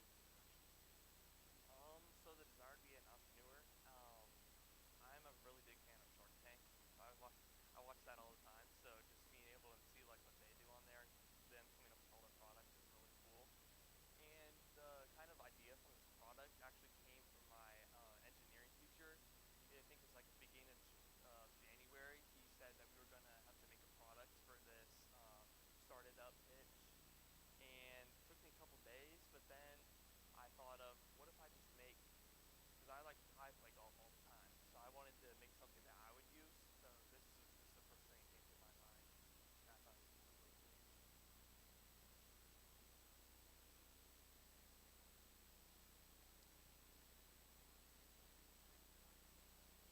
Yeah, so I actually 3D modeled each piece individually.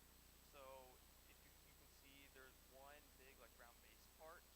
This is like the biggest part of it. So I 3D modeled that first, and then I had to think of like a connection of how the prongs would be connected to that. So I made there's a middle pole that goes down the middle with little pieces of plastic going on each of the four ends. And then, so the prong, one end's connected to the actual base part, and then one is, right now it's just glued to the like middle pole. I'll eventually want to come up with a better way to connect that. And then on top there's just like a little handle that you can pull up on that's also glued to the middle pole. I kind of hit it over here with some people.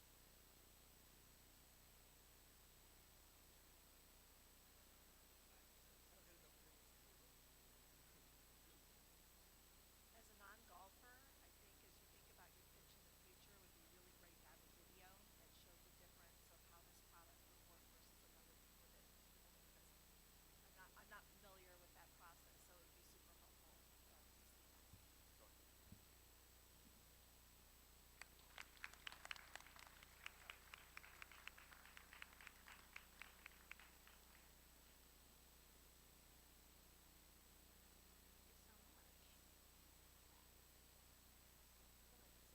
you so much.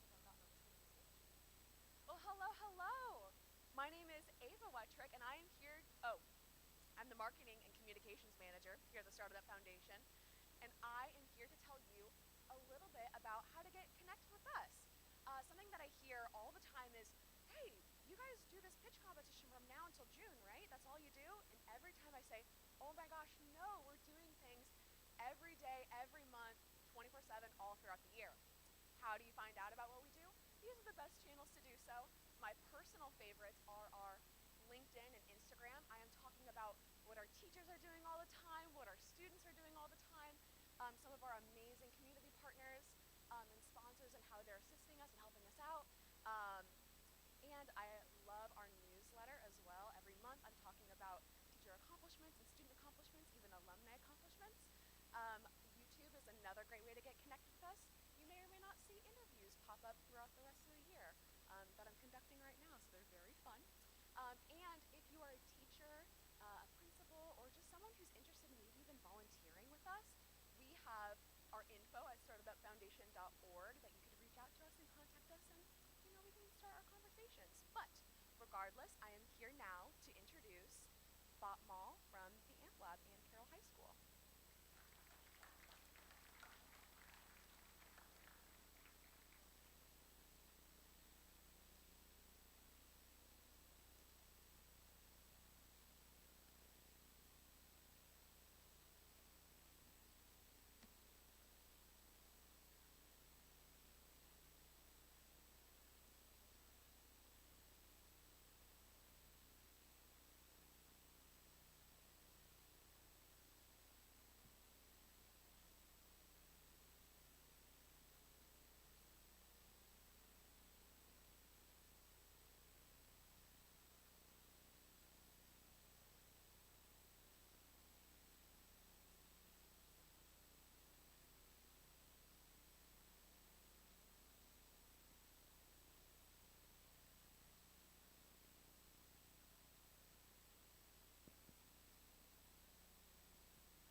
Thoughtful is building something simple yet powerful. An AI-powered platform designed to enhance in-person connections. The issue isn't that families are breaking, it's that they're drifting. This isn't about fights and fallout. It's just that life gets busy. People leave the room. And phones fill the silence. And even when we do gather, conversation competes with distraction. But Botmall bridges the gap. Botmall is a live, browser-based platform, and one way we connect people is through games. This is one of our live games, Recall, played similar to Jeopardy. It's simple, no sign-in, no setup, just fun. And we have solid competition, like physical party games and Jackbox games. But physical party games require transport and setup, and often aren't there for that perfect moment. They both include static content, meaning it's always the same game with the same cards or the same situation. Or they're screen-based. And let me go into that last one. This is the flow of most online games. Even though we might be playing together, our attention is focused on the screen. But Botmall flips the script, using the screen as a launch pad from which we look at and engage with each other in order to play the game. Hi, I'm Isaiah Clark, and I've been entrepreneurial ever since I was young. One of my first ventures was building a stock market board game with my father. This taught me valuable lessons in engagement loops, replayability, and the art of creating fun. More recently, I discovered artificial intelligence and have been involved with many programs. But most importantly, I understand the problem. Like many of us, during the COVID pandemic, my family and I were isolated. And instead of letting everyone drift into the screens that surrounded us, I wanted to figure out a way to connect my dad, Tony, my mom, Heather, my little brother, Cal, and myself, day in and day out. So what did I do? Well, it all started with a question. If you could have any magic item, what would it be? And no matter how silly or funny the response was, I just learned something new about my family, and I just created a moment of connection. Eventually, when I realized this can scale with the use of artificial intelligence, Botmall was born. How does it make money? Right now, we don't. We're optimizing for users, not revenue. We keep the platform free to lower the barrier of entry so that we can gain organic user feedback and traction with the user base. When we hit a threshold of 100 daily active users, we can transition to a freemium business model. because monetization follows product validation.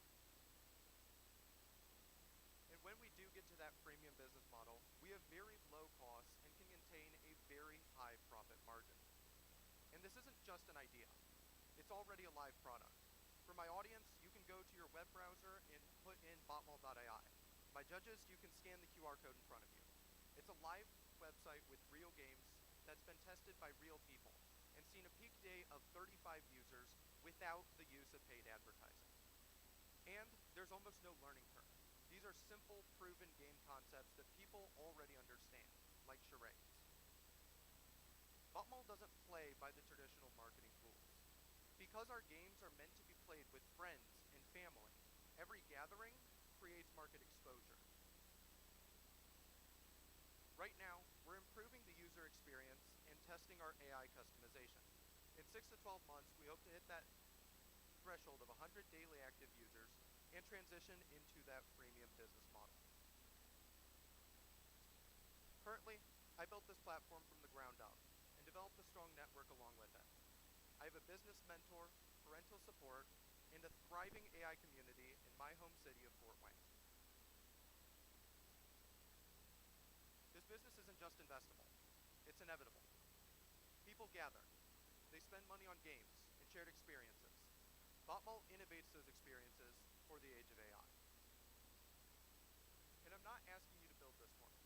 I'm asking you to accelerate it.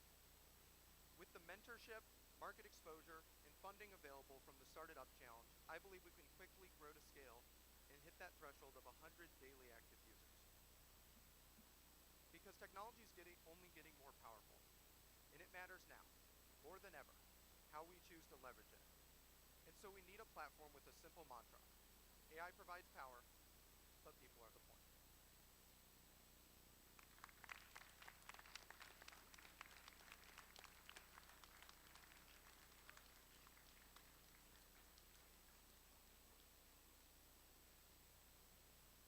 So great presentation, and I'm myself a described nerd at heart for sure, and I'm deep into the weeds in AI, and there's so much opportunity in this space. I'm old enough to have lived through the come up of the internet, the dot-com era, and the opportunities that exist in the world today and will exist for the foreseeable future far outweigh anything that either company could contribute. So good job on that. And I would also encourage you too, use this as like a training ground for you, right? To be creative and to see people doing this and how you can bring people together. I think it's outstanding. I'm curious, like what's one of the key takeaways that you've seen within your family about using? I know you mentioned like learning a few things here and there, but what are some comments that your parents have made in relation to that? Are you talking about specifically the business or like holistic connection? Holistic connection. I think it's really important, as with like any entrepreneur or any individual, you need to have a base. And personally, one way that I've been able to grow exponentially within my life is having that solid base of a family that has been such a advantage just to have a stable and connected home. I don't know where I'd be without it. Great job. Very inspiring.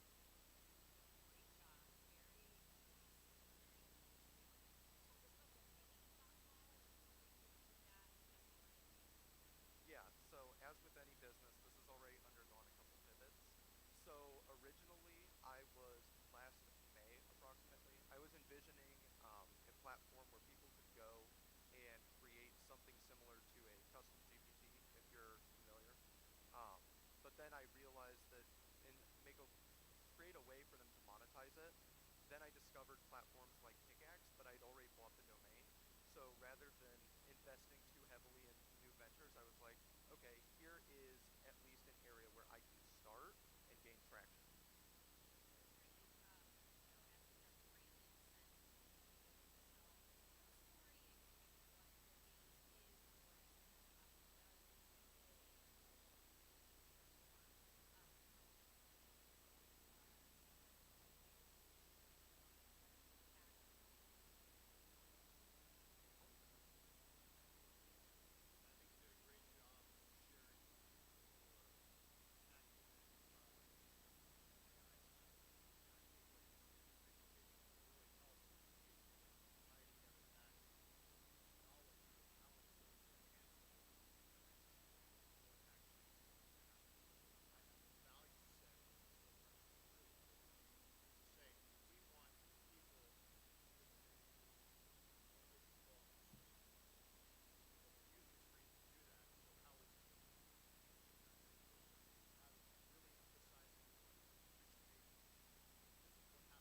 close out today's incredible event, we want to pause once more and recognize the local champions who made this day not only possible, but truly special.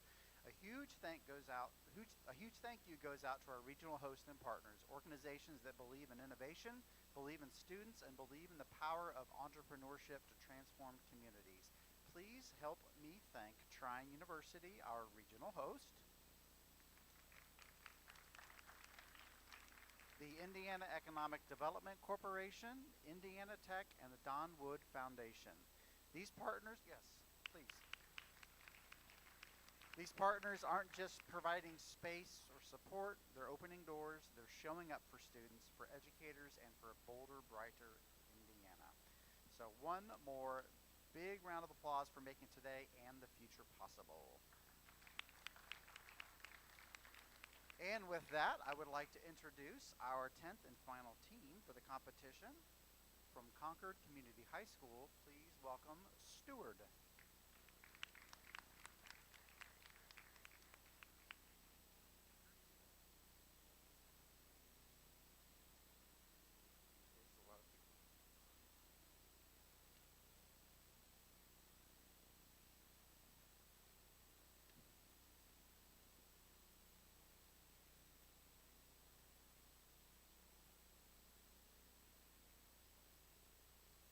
Hi, I'm Owen Bradshaw. I'm Joe Montiel. And I'm DJ Montiel. And this is Stewart, reliable help right next door. We are breaking into an untapped multi-million-dollar market with Stewart. Did you know that every year 45 million Americans delay needed home projects because professional services are too expensive?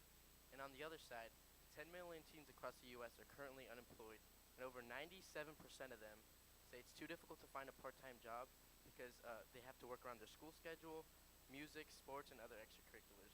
So the problem became clear to us. Homeowners want more time to spend with loved ones, and teens are looking to make money and grow. There is no simple connection between the two. Our solution to this is Stewart. Stewart connects homeowners to teens,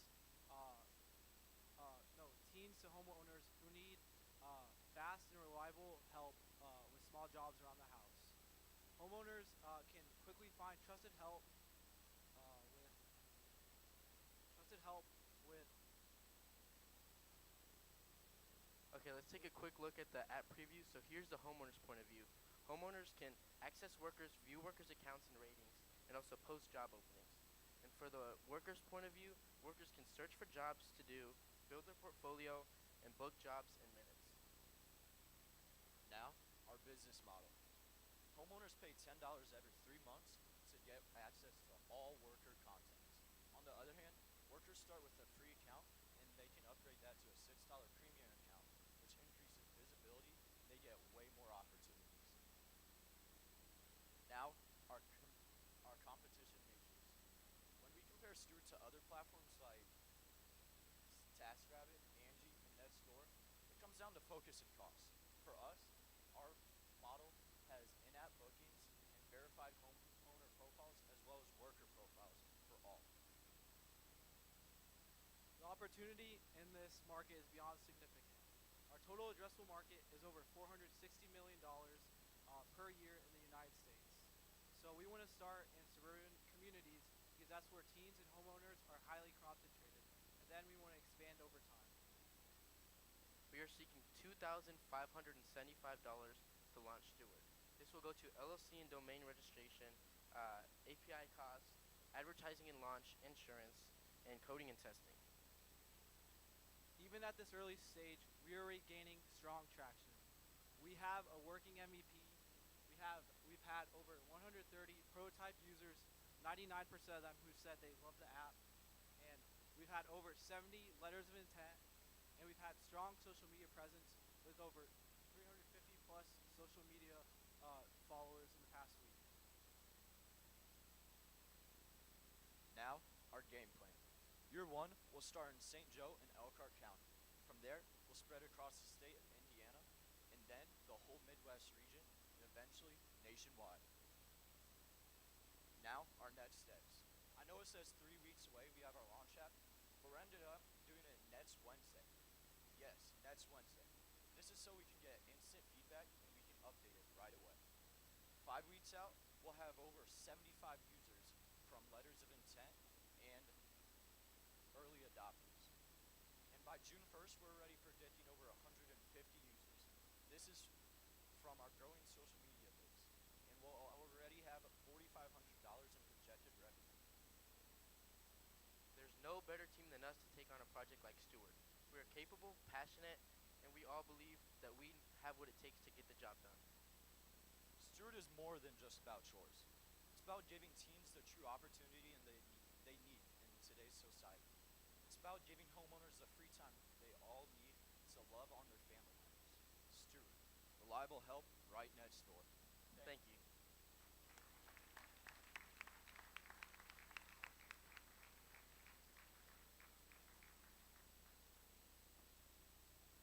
Can you explain what you mean by letter of intent? So we went out and knocked on doors and got like buddies and friends as well. So we went out and asked if people would like to use our app, and they signed a document saying that they are really interested in our app and they want to use it. So shows. Yeah, no, great presentation, and love the prototype.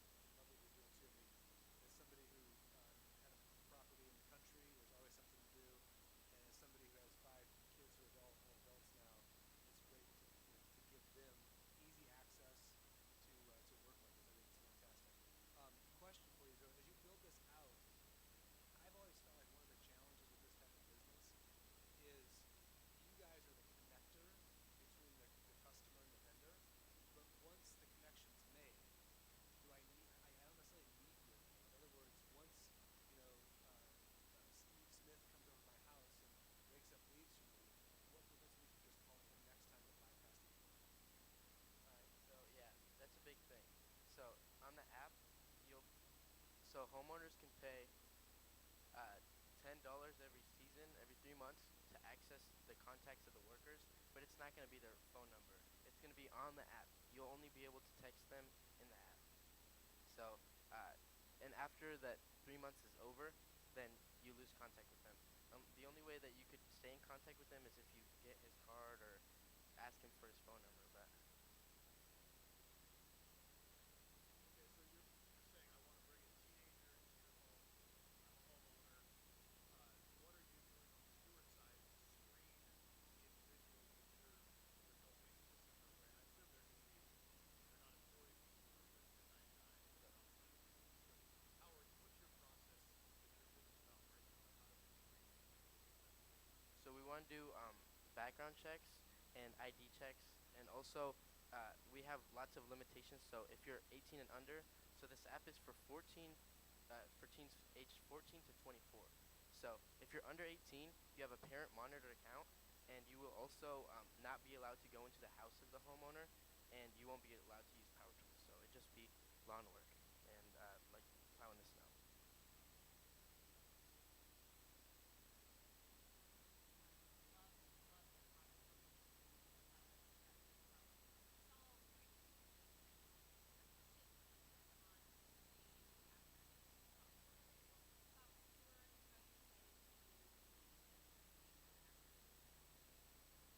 Yes.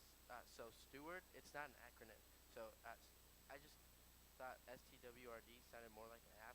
But what it came from is kind of helping teens steward over their money and steward over their work, and helping them build their portfolio. And we're all like faith. We're Christians, so that's like a big thing in our lives. So kind of it talks about that in the Bible, learning how to steward your money. So that's a big thing to help teens in our community.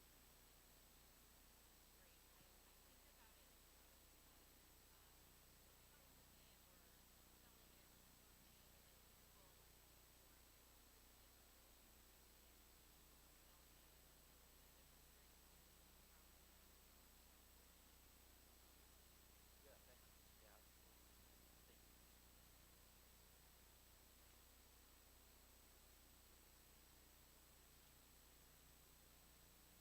Thank you so much. Thank you, everyone.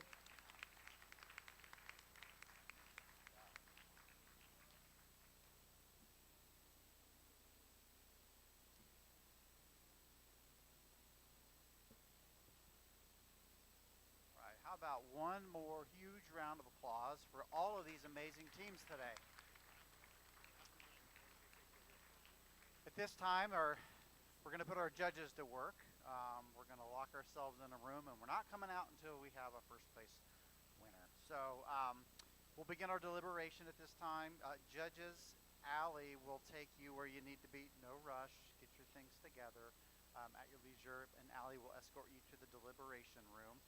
Students, so participating students and their teachers, we're going to have you come up on stage for a photo as soon as we break. Lunch is provided for student competitors, their teachers, judges, and the like. For everyone else, as we mentioned, there's a wonderful Commons cafeteria down this hall to the left.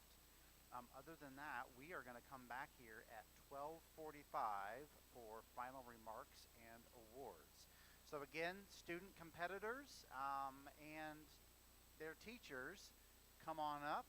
And I'm going to get, why don't you send the emerging innovators in as well for the picture? That would be great. As a reminder, our emerging innovators will also be out in the lobby area at their booths during lunch. So do yourself a favor and connect with some of these incredible founders as well.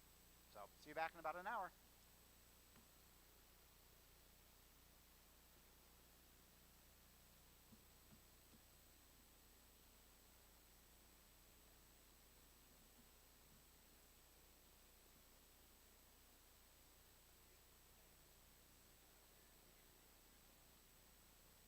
Yeah, students come up on stage. Students come up on stage.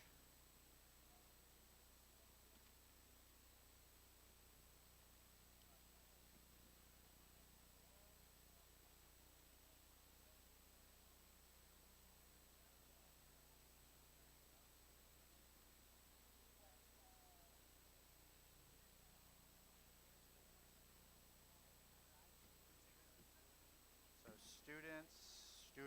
students up on stage. Student competitors up on stage.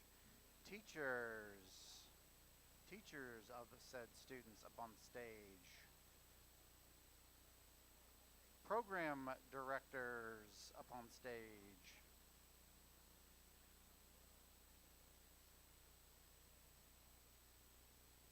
Come on up. I'm going to start singing. No one wants it. I've been told I have a velvety voice. The velvet fog. All right, Robert, how are we looking? We got some more students coming in.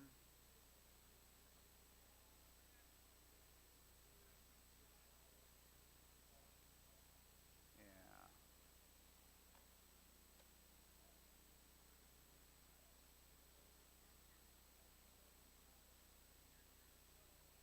Yeah, come over this way, Michelle.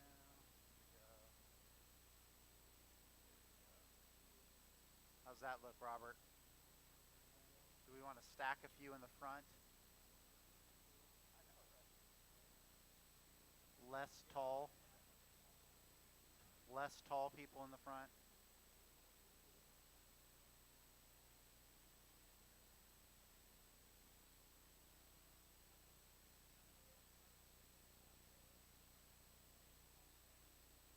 Okay, I'm gonna get off stage.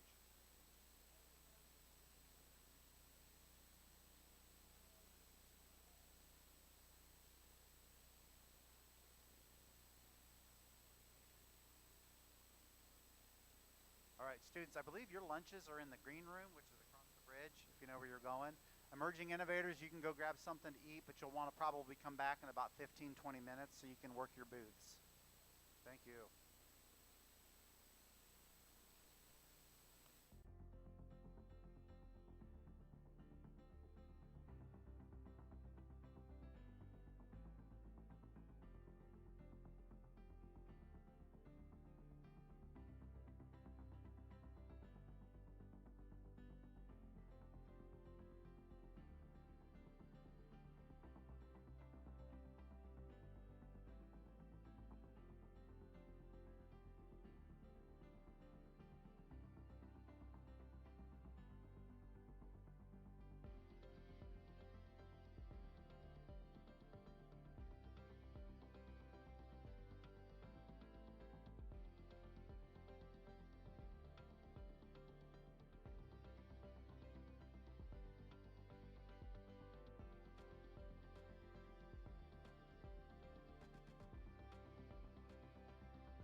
feedback on what you saw and some reflections on today? Start from my right to the left.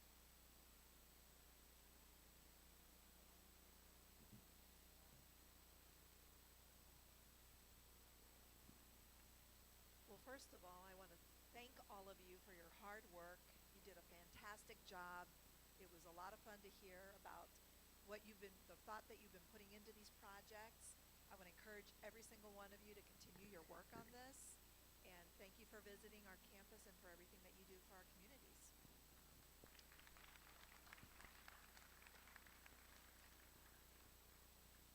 Competitions like this are such great practice for you at this age and this stage in your life to get comfortable being uncomfortable. Okay, it's really hard to get on stage. It's really hard to share dreams and ideas that haven't come to life yet. It's really difficult to have presentations go where you have these amazing ideas, but you accidentally skip a slide or a video doesn't work or whatever happens, you fumble on your words. Don't beat yourselves up. We're all imperfect. We all make mistakes. But the more you do this stuff, the more comfortable you'll become expressing your thoughts and your ideas to other people. I think the whole mission of this organization is to give you a platform for personal development and to take your energy that's in you and your ambition and your ideas and create something wonderful out of it. This is your moment. This is not the moment. This is not the only chance you have to win and things like this. I'm really proud of you guys for sharing your dreams with us and for seeing the hard work you put into it. So give yourselves a hand. I really appreciate it. That's going to be pretty tough to follow, but to echo, I think that the future's bright for this generation of kids, right? So I think today was excellent. You guys all did great, and I would think that if you did not win today, failure fuels the fire to a lot of things, right? So we most times, I think speaking as people on the stage, learn more from not succeeding and failing than we do from this succeeding. So keep your head up, keep trying, and lots of good stuff today.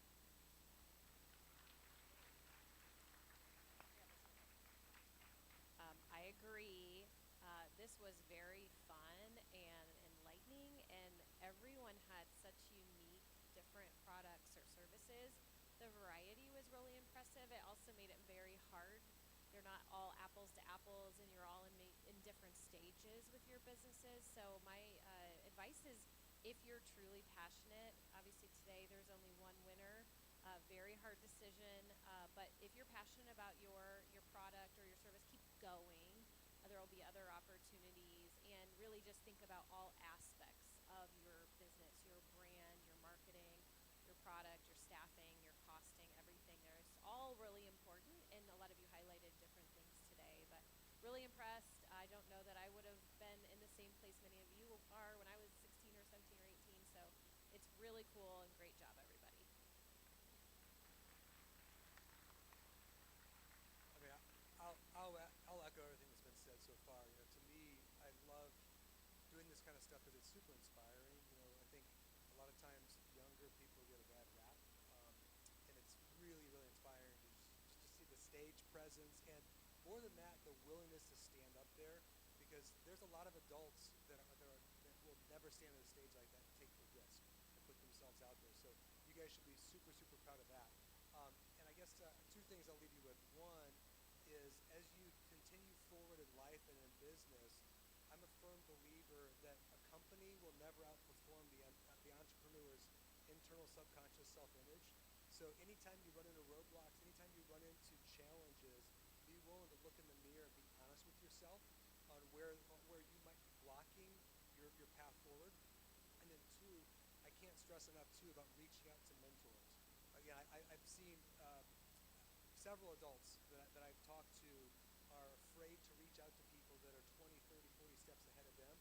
And you know, I started doing that when I was in my early 20s.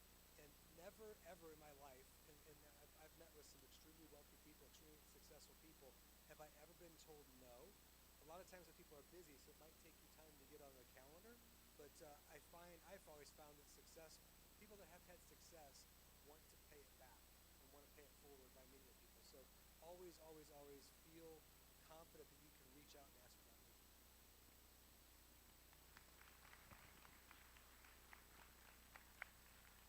Thank you. Those things really resonate with us. I've got some things scripted I have to say, and then I'll say a few things that I always feel like I want to speak from my heart. Number one, again, thank you again. What a great opportunity for us to be at Trine. Thank you for them being our host and giving us not only this opportunity to be in this beautiful auditorium, but also really show how they're supporting of you guys as students. So big hand for Trine. Okay, stuff that I have to read. To the students, even if your team is not selected as first place winner, please remember that we still have 3 wild card teams to go across 7 regions, so we will be tabulating those in this week. Also, before we reveal today's winner, we want to invite you all to the Started Up Finals June 12th. And also, Mariah is over there, that she has the feedback forms from all 10 teams, should you want to hear some of the feedback. Lastly, and this is the part where I always struggle with, is because, man, I've also been part of competitions, and I didn't win, and it made me mad.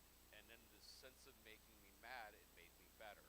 I didn't just go away going, well, they cheated, or they didn't like me, or I'm short, or whatever. I just decided I didn't win because I wasn't quite there yet. And I think this is what, and I'm so glad really the judges have echoed the same things. Some of our biggest stories from this organization, they did not win. Matter of fact, I think the danger of winning, and I don't know who the winning team is, I'm going to unveil that. The danger of winning is sometimes you think that you're there. You're not. It's the constant improvement of what, and by the way, if you did win, we expect from May to June that you're going to be doing some improvements. We're not going to see the same pitch at state. But if you didn't, if you're not a senior, come back next year. If you were here in the audience, apply next year. And then my biggest piece of advice is exactly what Mr. Herman was saying. Right now, there are college seniors scrambling to find mentors. What have you started in high school? Matter of fact, what the benefit you'd be to your university by walking in with a bunch of people you've been networking with and talking to. Do that now. And quite frankly, listen to people complain. Everybody here solved a problem, and you identify the problem because it either affected you or somebody else. So if you have the ability to see a problem as an opportunity, I'm telling you that is the gold standard, not only of entrepreneurship, but if you want to work at a job, you're the gold standard employee. The person that doesn't wait around for instruction, the person that takes initiative. If you do that, you're going to win.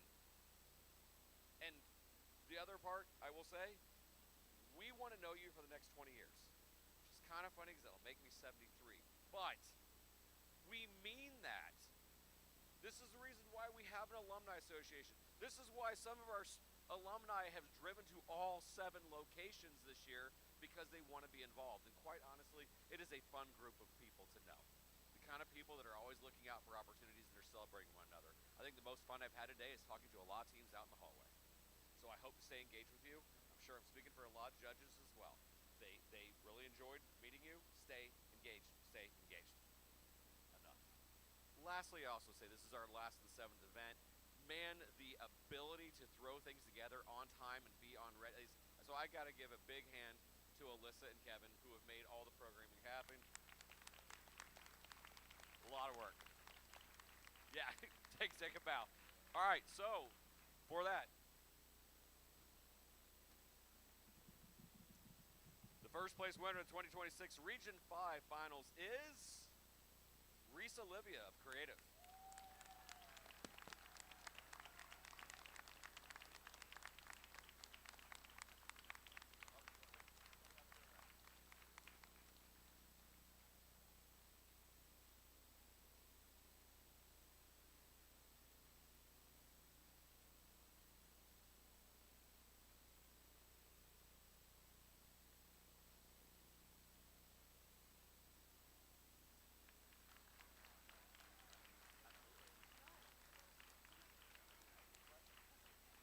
So, first of all, congratulations for winning this region.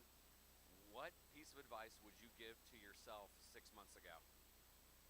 I would say just keep going, and if you're ever considering doing a small business, just do it. You're not gonna start with all the fancy equipment or the fancy things. Just start, and it'll just pay off really well.